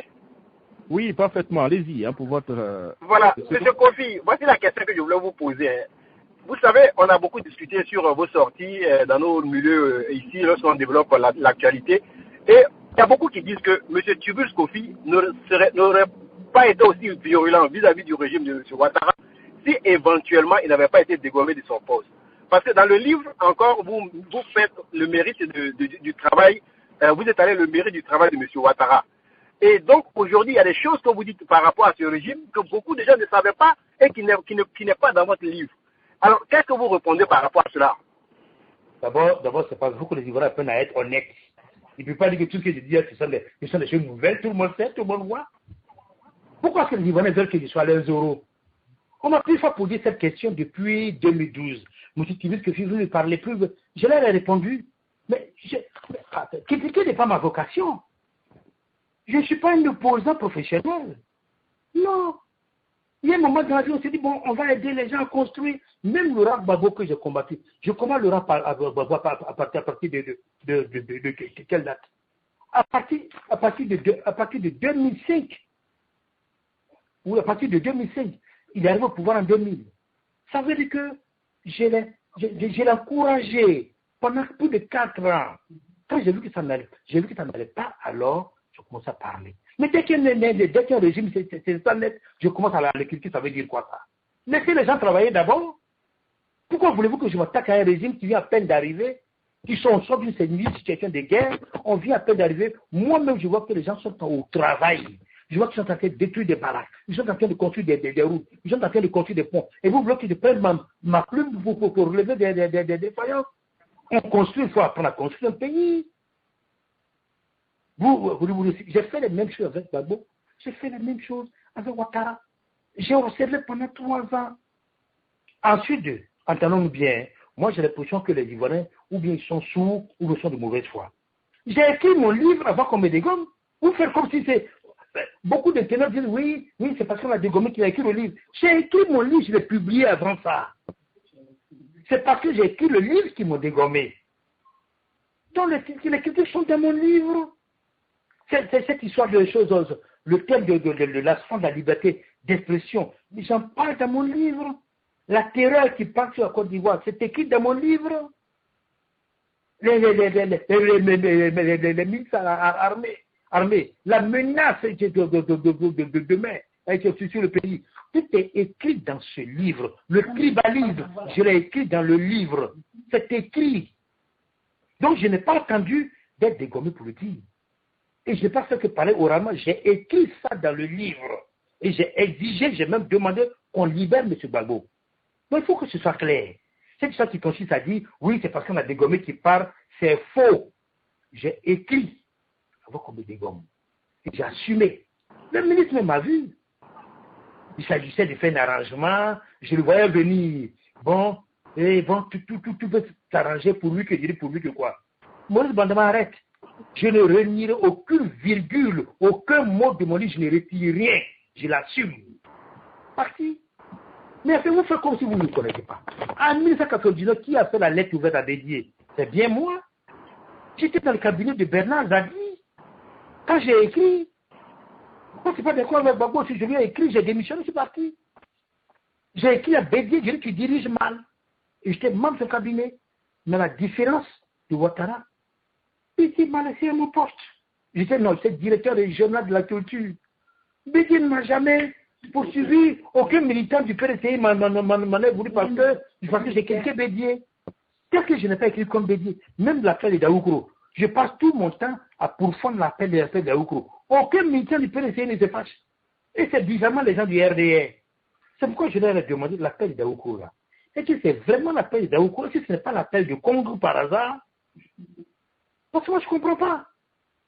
Donc j'ai toujours été critique, les gars, vous racontez n'importe quoi. J'ai toujours été critique. Aucun poste ne m'empêchera de parler. J'ai toujours parlé dans ce pays. Avec aucun poste, je vais parler. Voilà. Les fois que j'ai passé à l'INSAC, c'est vrai, je ne disais pas ces choses parce que j'avais du travail, j'ai même expliqué aux gens. Mais l'INSAC, c'est absorbant. L'établissement était mort, il fallait que je le réveille. Parfois, je rentrais à 1h du matin, je suis à la maison. Il y avait même des moments où à minuit même, j'allais à l'INSAC. Parce que les gens sont sur les chantiers, les pratiquants sont là-bas à train de créer. Il fallait que j'aille voir les étudiants, comment ils se portent. Pendant 3 ans, je me suis donné à cet établissement parce qu'il fallait que je le réveille. Et tous les Ivoiriens sont contents du travail qui a été fait. Bon, je ne peux pas tout faire en même temps. Être musicien, écrire des livres, s'occuper de ma famille, faire l'INSAC, faire du théâtre, aller critiquer la femme Ouattara, mais enfin. D'accord. Et puis, entre nous. Oui, merci. Quel poste était plus grand, quel poste plus grand que j'ai eu, comme celui d'être le conseiller d'un chef d'État qui était mon ami. C'est à côté de Laurent. Je n'aurais pu avoir les millions que je voulais. Donc il arrête ça. Il arrête ça. Voilà. Voilà, d'accord. Alors, M. Ngueta, on va arrêter un tout petit peu. Hein, d'accord. Alors, on va aller du côté donc du docteur Jean-Aimé Moukoto depuis donc Paris. Ensuite, revenir du côté donc de M. Biaka Gustave depuis l'État donc de Maryland. Docteur Moukoto, est-ce que vous nous entendez cette fois-ci? Oui, bonsoir, Monsieur Jacques Roger. Je voudrais aussi dire bonsoir à votre invité, Monsieur Tibers Kofi, c'est bien ça? Tibus Kofi, voilà, c'est ça, Tibus Kofi. Bien, bonsoir, chers messieurs. Je vous ai écouté avec beaucoup d'attention. Je voudrais rebondir en vous posant une question très simple. Hein. Pour vous, les malheurs de la Côte d'Ivoire, vous les résumez sur 3 personnalités politiques. Le docteur Alassane Ouattara, le patriarche Bédier et le docteur Laurent Gbagbo Koudou. Mais quand je vous écoute, je pense que c'est vous qui êtes autour, ou bien vous qui avez travaillé autour de ces acteurs principaux politiques de votre pays, qui peuvent être considérés comme des éléments dangereux. Parce que l'échec de ces 3 personnalités s'explique aussi par la faiblesse, par exemple, des conseils que vous étiez en train de les prodiguer. En vous écoutant, chers messieurs, est-ce que vous ne pensez pas, c'est ça le sens de ma question, que résumer les malheurs de la Côte d'Ivoire sur ces personnalités, vous ne pensez pas que c'est une erreur de votre part? Est-ce que vous ne pensez pas que dans cette classe qu'on appelle la classe des jeunes, c'est-à-dire vous autres, il n'y a pas des éléments qui sont plus dangereux que les 3 personnalités que vous avez citées? Quel est le sens de ma première question? Oui, alors oui, je vous comprends bien. C'est-à-dire qu'en somme, vous dites qu'il faut qu'on élargisse le spectre des responsabilités. Oui, de ce point de vue, vous avez raison. Bon, arrête, si vous voulez. Sinon, quand je suis un peu plus posé, un peu plus lucide, je mets ces types de réflexions. C'est toute une classe politique qui est responsable. Mais d'abord et avant tout, il y a quand même des étages dans les responsabilités. Le chef est d'abord le premier responsable. Les autres viennent après. Quand j'ai dit Bédier, Ouattara, Gbagbo, et aussi ceux qui les ont suivis. Ils ont suivi. C'est vrai que moi, j'ai été conseiller d'un chef d'État, mais vous savez, en Afrique, vous ne connaissez pas les chefs d'État. Ils ne courent pas leurs conseillers. Ce sont des rois. Le chef d'État en Afrique considère ses collaborateurs, considère ses collaborateurs comme leurs sujets. Ce sont des rois, nous sommes des sujets. Vous avez beau parler, vous avez beau dire, ils en feront à leur tête. Monsieur, croyez-moi, ce livre-là, La paix de Daoukro, je l'ai publié parce qu'à la limite, il fallait que je le fasse. J'ai mené des démarches, expliqué le piège de la paix de Daoukro à des gens qui sont du pouvoir. J'ai même tenté de rencontrer le président pour dire, voilà les pièges, voilà ce que je pense, voilà ce qu'on pourrait faire. Mais, vous savez, nos chefs, tant qu'ils ne sont pas au pouvoir, qu'ils sont à la conquête du pouvoir, ils sollicitent les intellectuels. Dès qu'ils ont le pouvoir, ils nous méprisent. Quand ils étaient dans l'opposition, quand ils étaient en train de conquérir, au moment où ils conquéraient le pouvoir, mais Tibi Kofi était là coqueluche. Que ce gars m'appelait chaque semaine. Mais j'ai dit, mais chaque jour. Mon téléphone, c'est au moins parfois 50, soit 80 coups de fil par jour. Qui visent par-ci, qui visent par-là. Dès qu'ils ont le pouvoir, non, vous n'existez plus. Ils ont atteint leurs ambitions, ils ont réalisé leurs ambitions. Vous ne savez même plus à qui parler. Vous avez un document confidentiel, le chef ne reçoit jamais ce document. Il sera court-circuité. Vous menez des documents pour les rencontrer, pour les parler, rien à y faire. Même quand vous les rencontrez, ça ne change pas. Qu'est-ce que vous faites? Moi, mon expérience doit pouvoir servir aux intellectuels de Côte d'Ivoire et même d'Afrique. Je pense que cette expérience est quand même enrichissante. J'écris un jour mes mémoires si Dieu m'accorde vie. Bon, il n'y a pas d'erreur qui ne m'accorde pas vie. Je n'ai rien fait de grave, Dieu. Parce que, vous savez, je suis entré dans l'antre du pouvoir. J'ai observé le comportement de ces gens. Je sais comment ils font. Surtout en Afrique. Croyez-moi, monsieur, j'ai essayé. Mais à un moment, je me dis ceci. J'ai essayé dans le couloir du palais. Ça ne marche pas. Mais si je me tais, je ne vais pas attendre que demain ça éclate pour dire non, moi, je n'étais pas d'accord avec ça, ne c'est pas sérieux. Il faut écrire pour dire clairement aux gens, voilà, je ne suis pas d'accord. Il ne faut pas attendre la catastrophe avant de parler. C'est la posture que moi j'adopte. Je tente d'abord. Quand ça ne va plus, alors j'écris et puis je déballe tout sur la page publique pour que je ne sois pas responsable du chaos, ni compris du chaos qui va venir demain. Ma posture est donc claire. D'accord. Voilà, monsieur, je vous comprends, hein? Mais sinon, c'est toute une classe politique qui est responsable. Mais la classe est dirigée par des gens. Le leader, ça sert à quelque chose. La Côte d'Ivoire de Soufout a été une Côte d'Ivoire hospitalière parce que notre chef a dit ce pays doit être la patrie de la vraie fraternité. C'est écrit dans notre hymne national. Vous comprenez? Et ça commence par quoi? Salut aux terres d'espérance, pays de l'hospitalité, les deux premiers vers de notre hymne national. Et ça finit par la patrie de la vraie fraternité. Voilà sa vision du monde. C'est le chef qui donne la route. Notre chef a dit, voilà comment je veux mon peuple, voilà comment je veux que vous vous comportiez. Les Ivoiriens doivent être des gens hospitaliers pour créer le pays de la vraie fraternité. Les autres sont arrivés, ils ont donné une autre route. C'est eux qui sont les responsables. Pourquoi vous voulez que je dise que c'est la petite paysanne qui est responsable, ou bien le professeur de philosophie, ou bien le médecin, ou bien le cycliste, ou bien le footballeur? Non. Quand ça marche, on dit oui, le chef a bien fait. Mais quand ça ne marche pas aussi, le chef a mal fait. Voilà pour la posture. Voilà, merci beaucoup, hein, monsieur Kofi. Je suppose que, Mouketou, docteur, vous avez une autre question, c'est ça? Oui, je voudrais terminer en 2 secondes, monsieur Jacques Roger, si vous me permettez. Monsieur, je vous ai écouté, je sais que vous êtes un homme politique qui s'exprime avec une langue de bois, permettez-moi l'expression, puisque je vous sens parfois hésitant, réticent pour aborder certains sujets. Restons un peu sur la modification de la Constitution chez vous. Vous, selon vous, est-ce que vous ne pensez pas que le docteur Alassane Ouattara, c'est le moment de lui dire clairement que ça ne sert à rien de modifier la Constitution, ça ne sert à rien qu'il se représente à la prochaine élection présidentielle pour permettre enfin la Côte d'Ivoire de se connecter véritablement sur la voie de la démocratie, sur la voie de la paix. Merci. Docteur, je crois que c'est ce qu'il a écrit dans son livre, c'est pour qu'il a été, en guillemets, limogé. Hein? Je crois que c'est ce qu'il a écrit dans son livre. Oui, et puis encore, Jacques Roger. Jacques Roger, vous m'entendez? Oui, nous vous entendons, hein, docteur. Allez. Comme je ne suis pas au pays, je ne suis pas tellement au cœur des informations, j'ai appris ça qu'ils veulent modifier la Constitution, mais ça serait ahurissant et ça serait grave historiquement pour lui. Ce monsieur appelait les Ivoiriens à voter oui pour la Constitution en 2000 au référendum. Il a dit qu'il ne se sentait pas concerné. Quel problème y a-t-il encore aujourd'hui pour qu'il ait changé? Mais en fait, il faut qu'il soit conséquent vers lui-même. C'est lui qui appelait à voter oui. Il a même dit qu'il n'est pas concerné. Mais en fait, M. Ouattara s'amuse à vouloir modifier ces conditions. C'est grave. Ça veut dire que tout ce qu'il a dit, de tout son parcours, relève la falsification historique.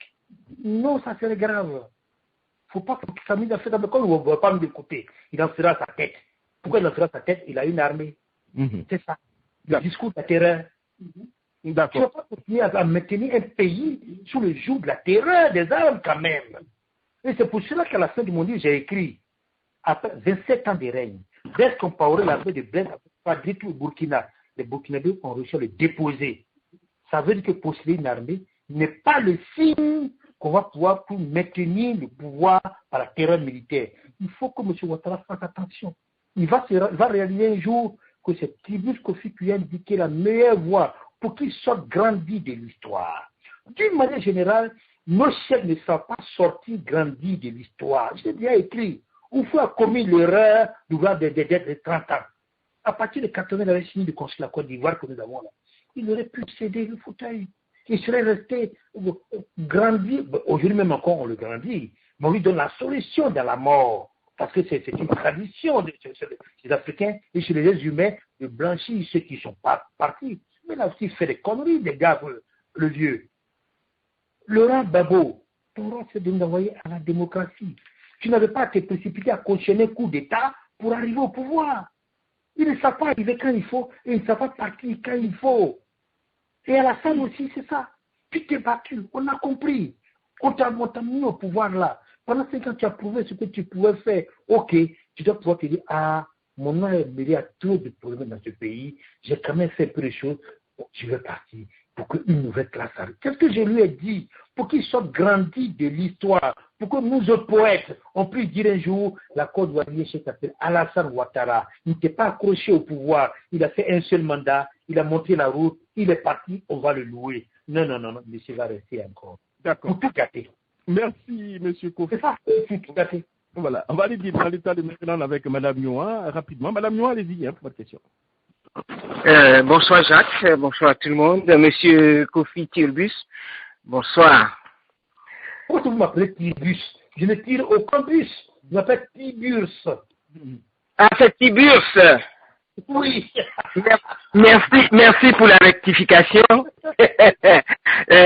pour moi, tu tires de gros bus. Voilà, je ne tire aucun bus.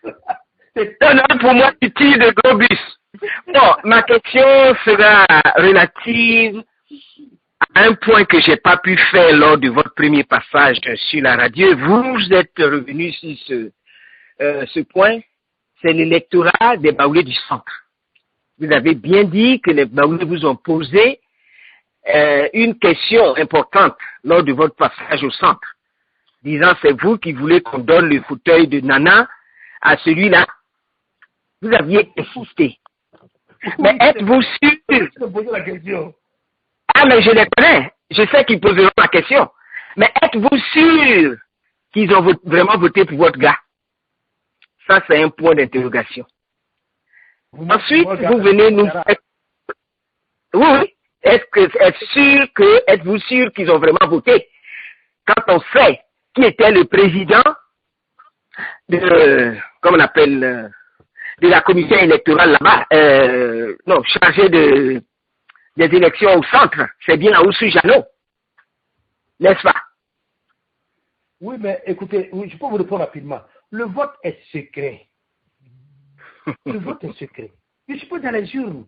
Moi, ce que je retiens, c'est que Ado a été élu. Et puis moi, je voulais faire mon candidat. Je voulais qu'il soit élu. Il a été élu. Ce que je sais, c'est que la présidentielle 2010 a été entachée de beaucoup d'irrégularités. Les gens ont fraudé, les deux camps ont fraudé.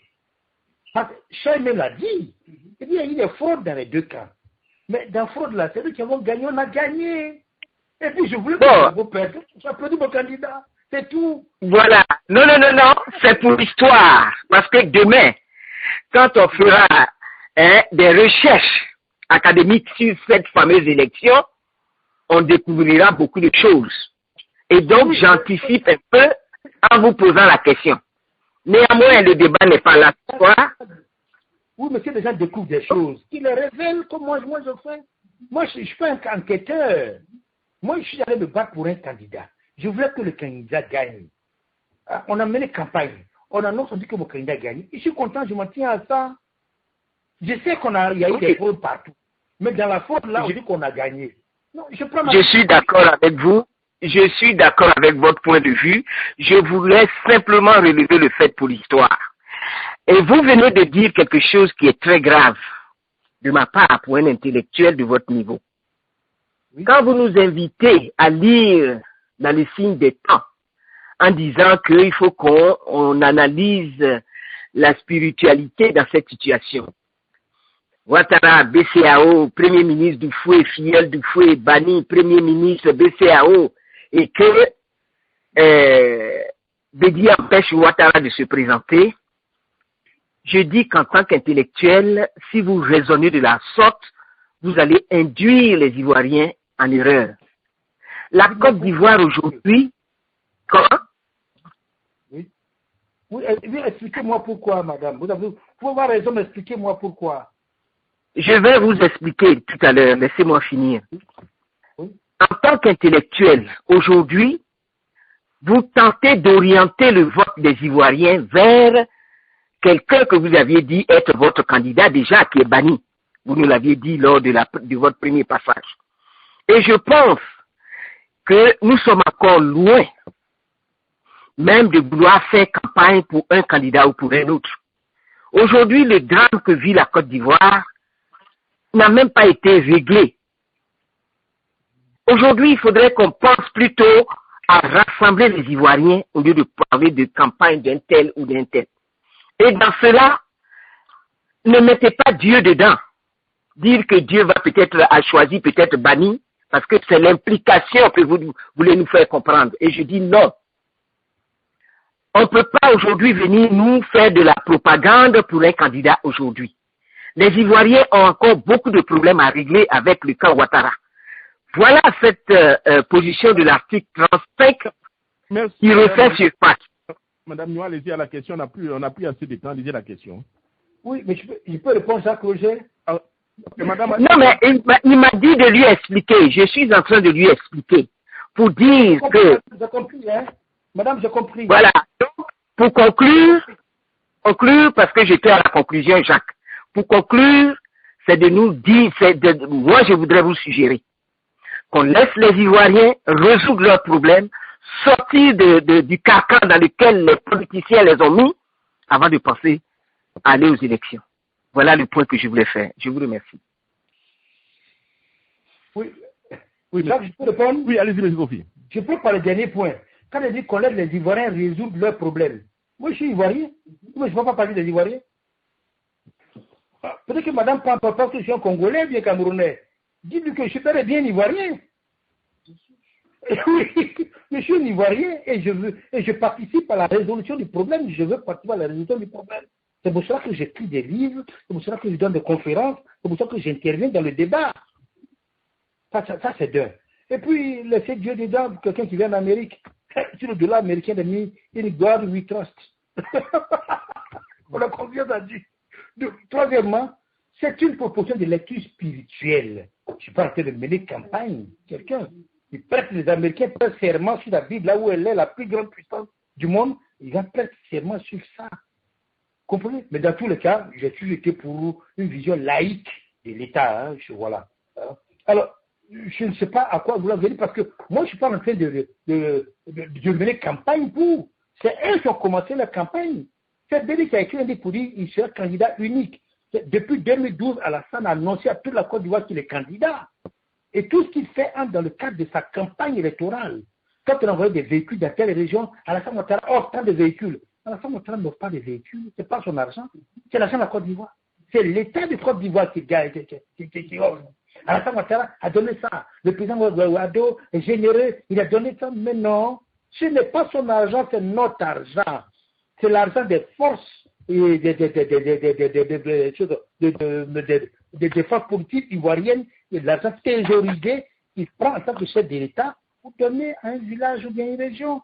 On a construit des choses, comment on appelle, un puits ou bien une pompe dans un village. Oui, Alassane Ouattara est généreux, il a offert de l'eau potable. Mais enfin, si un chef d'État n'est pas de l'eau potable quelque part, l'État dote. L'État ne donne pas. Dote. Mais comme ils ont accaparé tous les pouvoirs, tous les appareils de l'État, ils abaissent le peuple par des concepts comme cela qui nous retardent. C'est eux qui mènent campagne, ce n'est pas moi. Quand je parle de parcours de Ado et de Bani, est-ce que j'invente? C'est selon les faits. Ado et Bani ont-ils le même trajet, oui ou non? Oui. Il y a encore nos détails. Tous les deux sont nés au cours de la même année et au cours du même mois, bizarrement.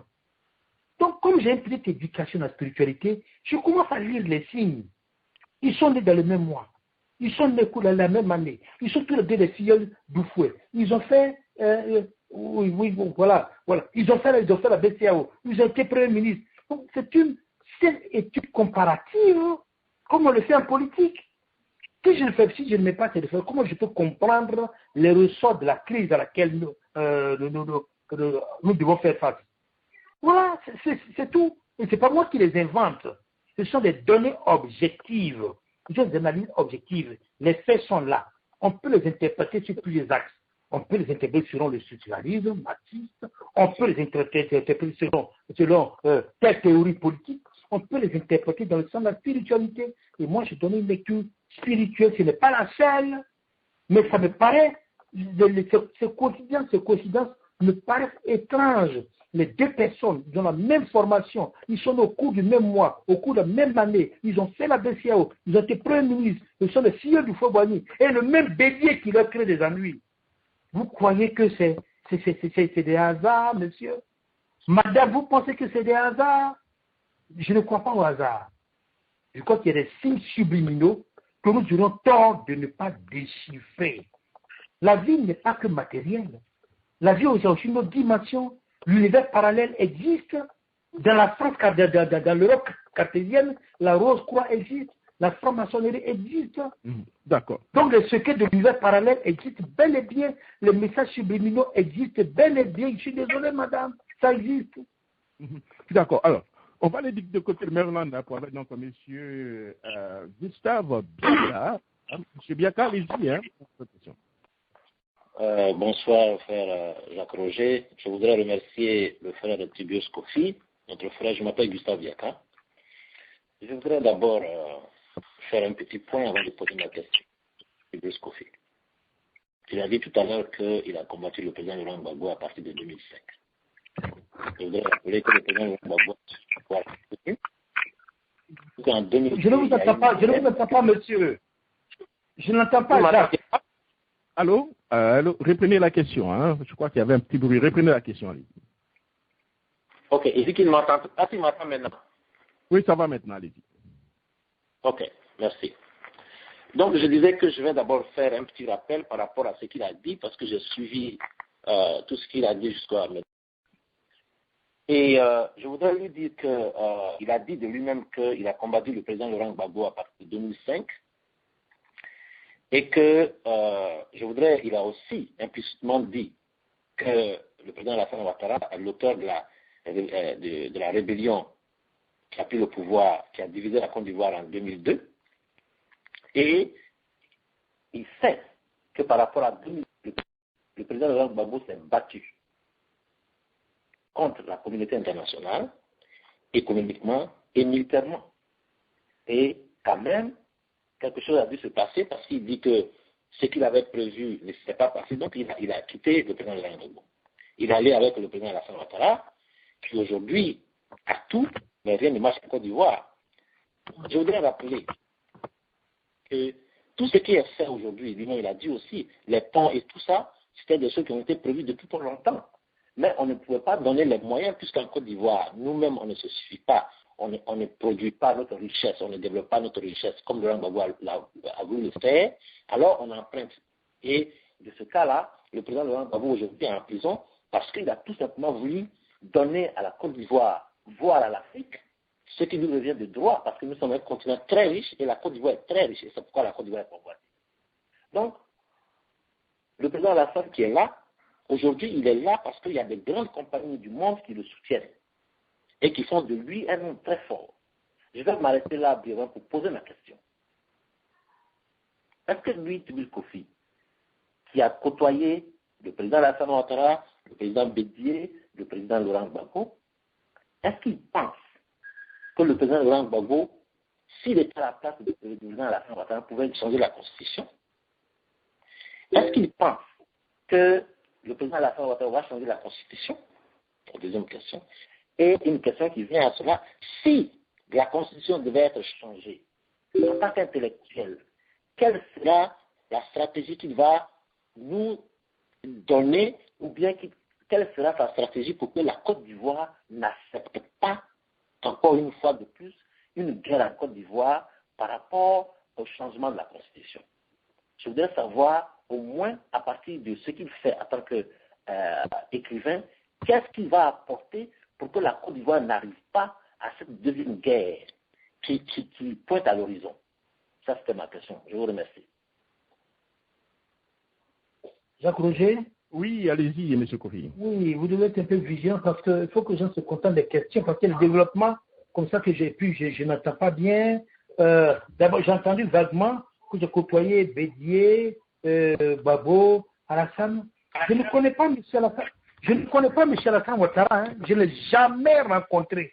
Jamais.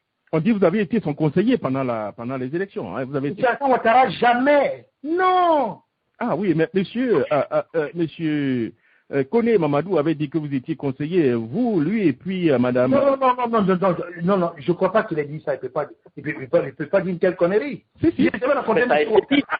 Je n'ai jamais dit son conseiller. Ça a été dit, hein, oui. Non, ça serait... C'est vraiment une connerie, une contre-vérité étonnante.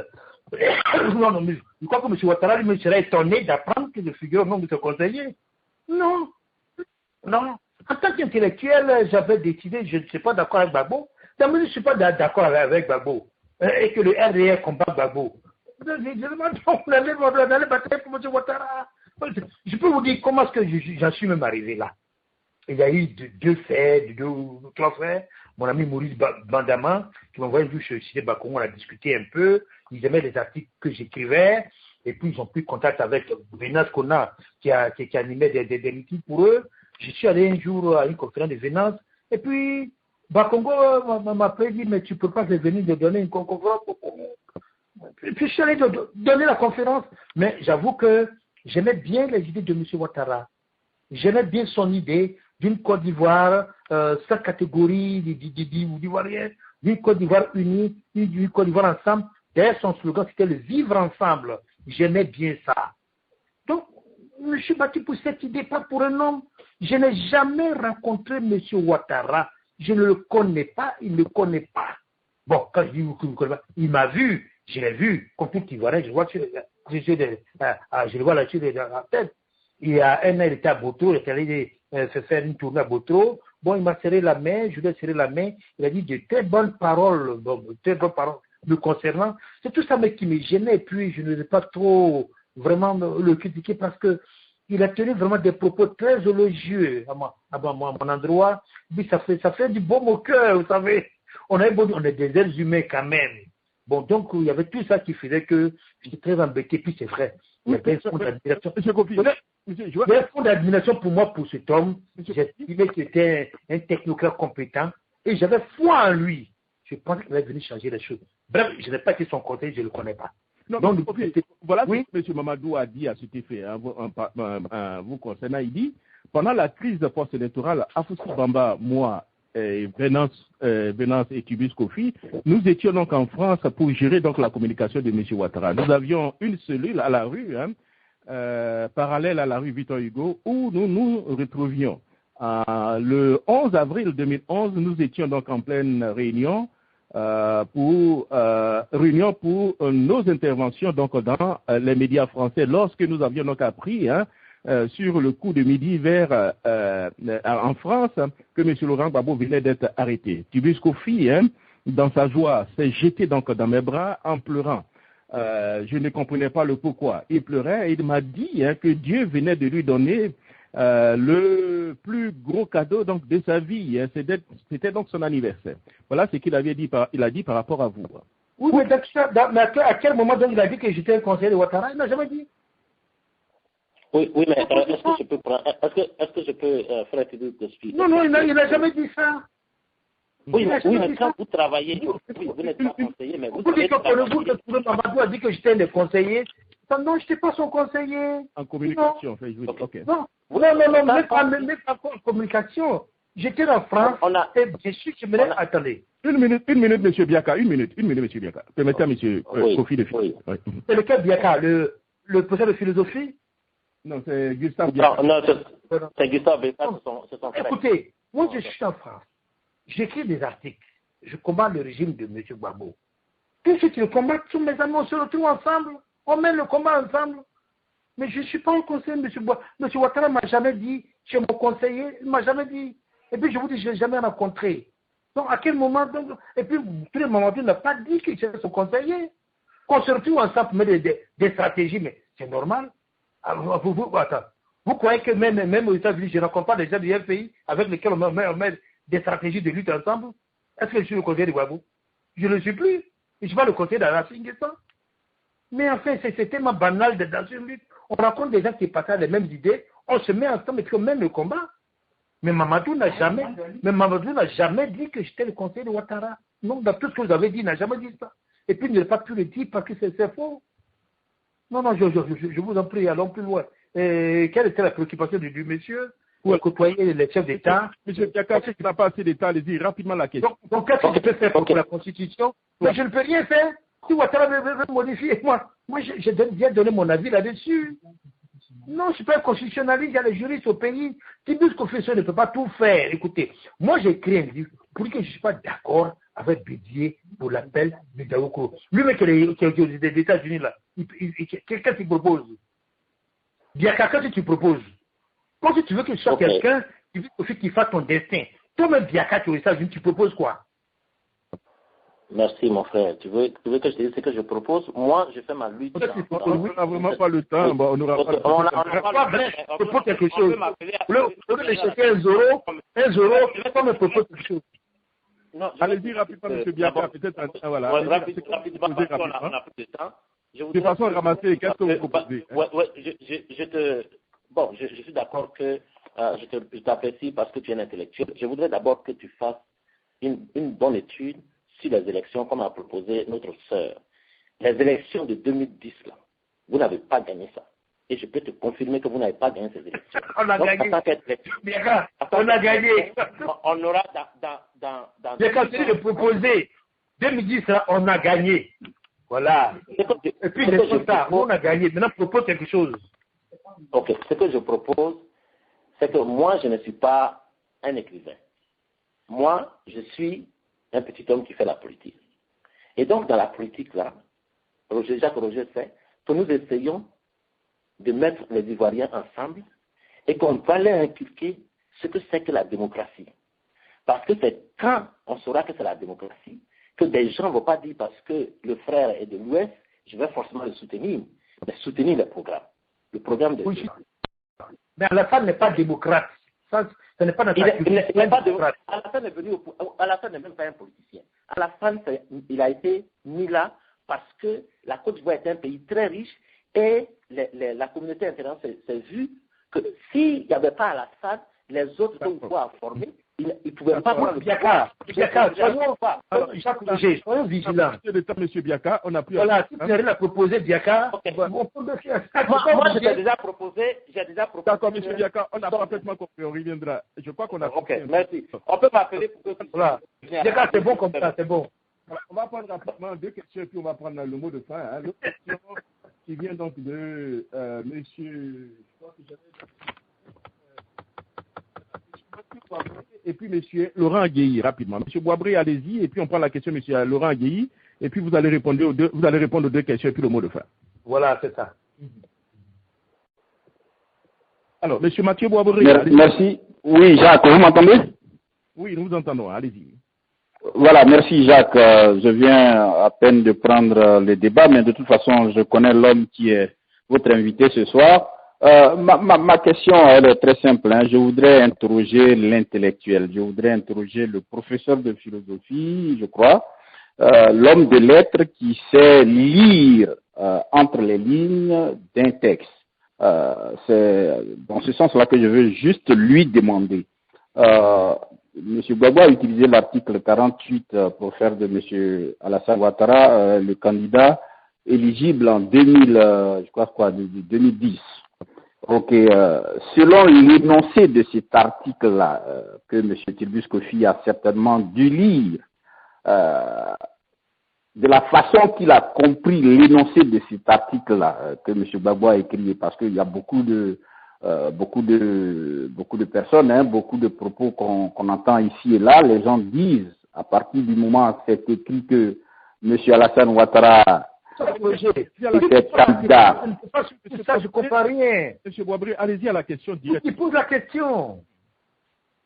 Ok. Vous avez lu l'article qui a été pris par M. Laurent Gbagbo pour faire de M. Alassane Ouattara un candidat éligible. Est-ce que selon votre compréhension, pour que M. Ouattara soit candidat en 2015, on a besoin de réviser la Constitution pour qu'il soit candidat? Voilà ma question.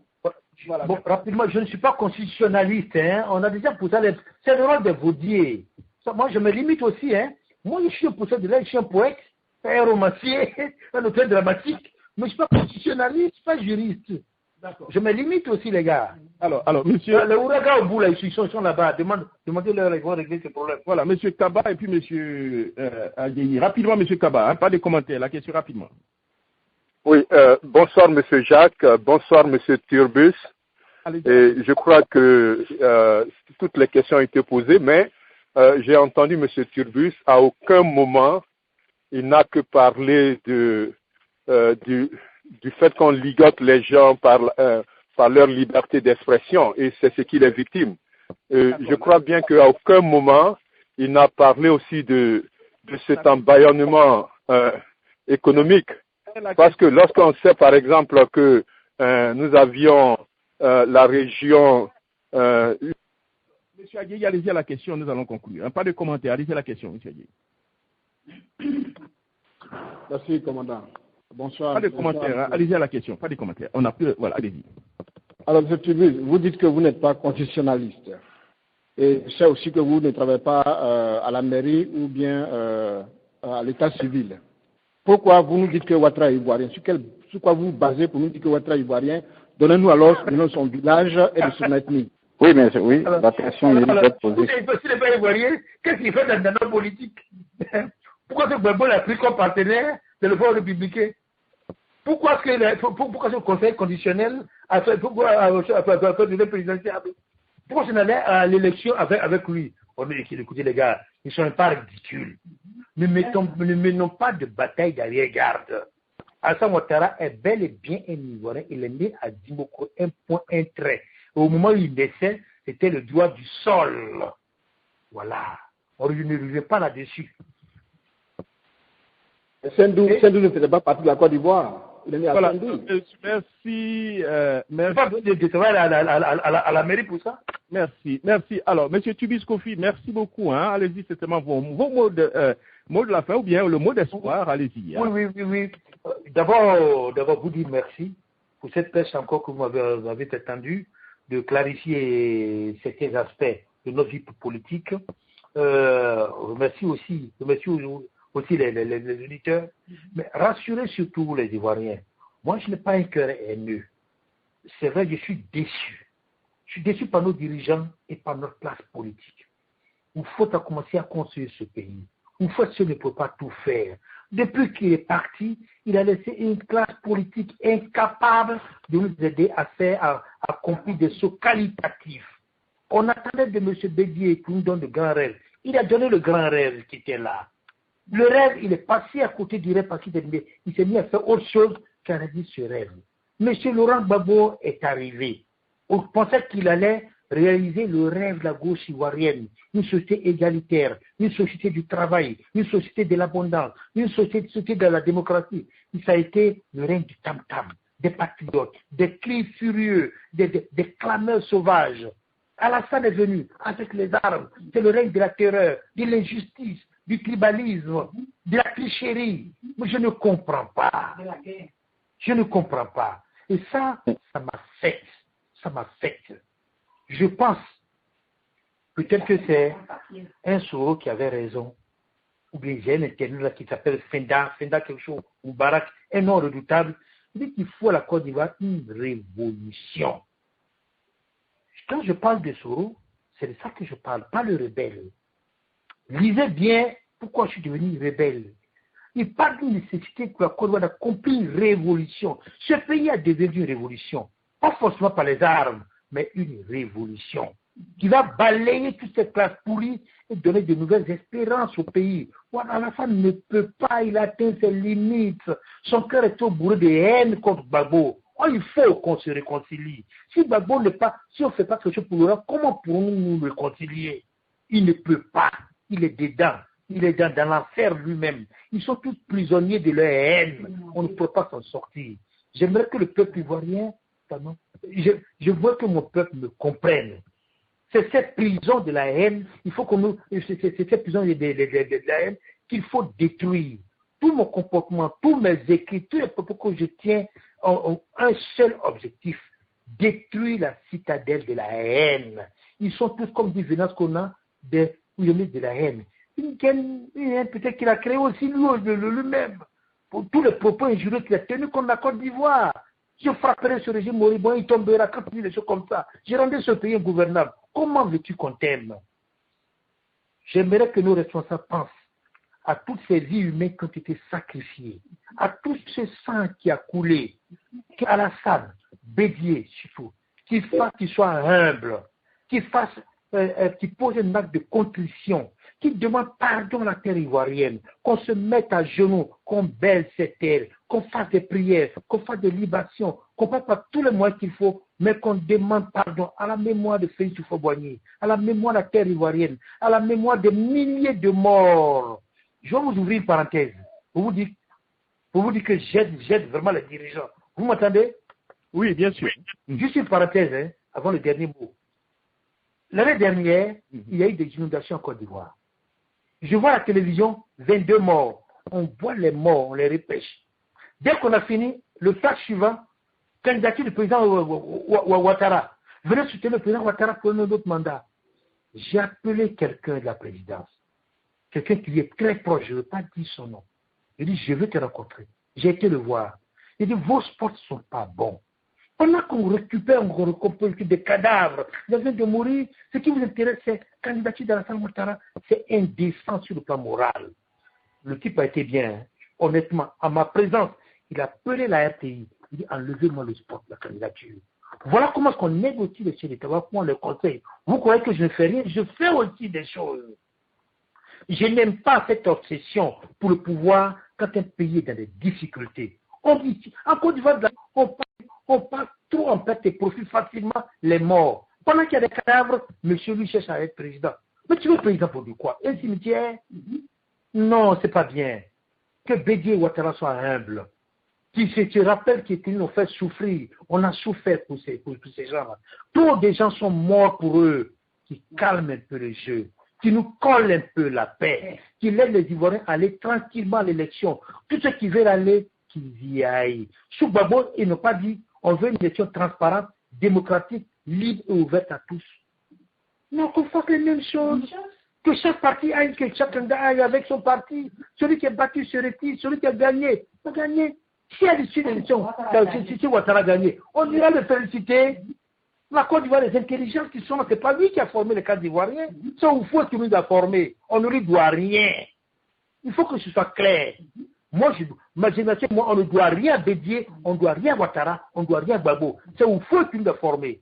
Notre classe d'âge est arrivé, le moment arrivé pour nous de prendre le pouvoir. On ne peut pas accepter que les gens comme cela, qui ont joui de tous les avantages, viennent détruire ce beau pays. C'est notre pays. En tout cas, je ne laisserai pas Bédier et Alassane détruire la Côte d'Ivoire. Je les combattrai.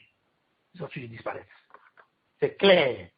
Je parle beaucoup avec passion, parce que ma passion, c'est la Côte d'Ivoire. Je souffre pour mon pays. Je souffre pour ces milliers de gens qui ne savent pas où dormir. Les maisons qu'on casse, la saleté, l'indiscipline, tout cela, les médias d'État embrigadés. On n'éduque même pas le peuple en Côte d'Ivoire. Nos dirigeants ne savent même pas qu'il faut éduquer un peuple. Tout le peuple d'Afrique est là. Si vous n'éduquez pas les masses populaires, comment est-ce qu'on va émerger demain? Comment est-ce que Mao a fait pour permettre à la Chine de faire ce bond? Parce que Mao a fait l'éducation populaire. Face à 1 milliard de rêves chinois, Mao a réussi à discipliner ce peuple, à faire une éducation de masse. C'est ça qui donne la Chine d'aujourd'hui qui s'est réveillée. Aucun dirigeant ivoirien ne veut éduquer les masses. Non, je ne suis pas d'accord, Jacques Roger. Comprenez ma tragédie, comprenez mon angoisse, comprenez ma colère. C'est une colère qui est juste. Ma passion, elle est juste. Je combattrai toujours ces dirigeants mauvais pour la Côte d'Ivoire. C'est mon dernier mot pour la Côte d'Ivoire. Merci. Jacques, c'est fini, hein? Merci beaucoup à M. Kofi. Surtout, portez-vous bien. Voilà. Merci beaucoup, je me porte bien. Quand je finis d'éclater comme ça, je me sens bien. Comme un jazz, je fais un peu de jazz, je viens petit, surtout de George Benson. Et puis ça va quoi. Ça ira. Allez, au revoir. Merci, monsieur. Voilà, au revoir.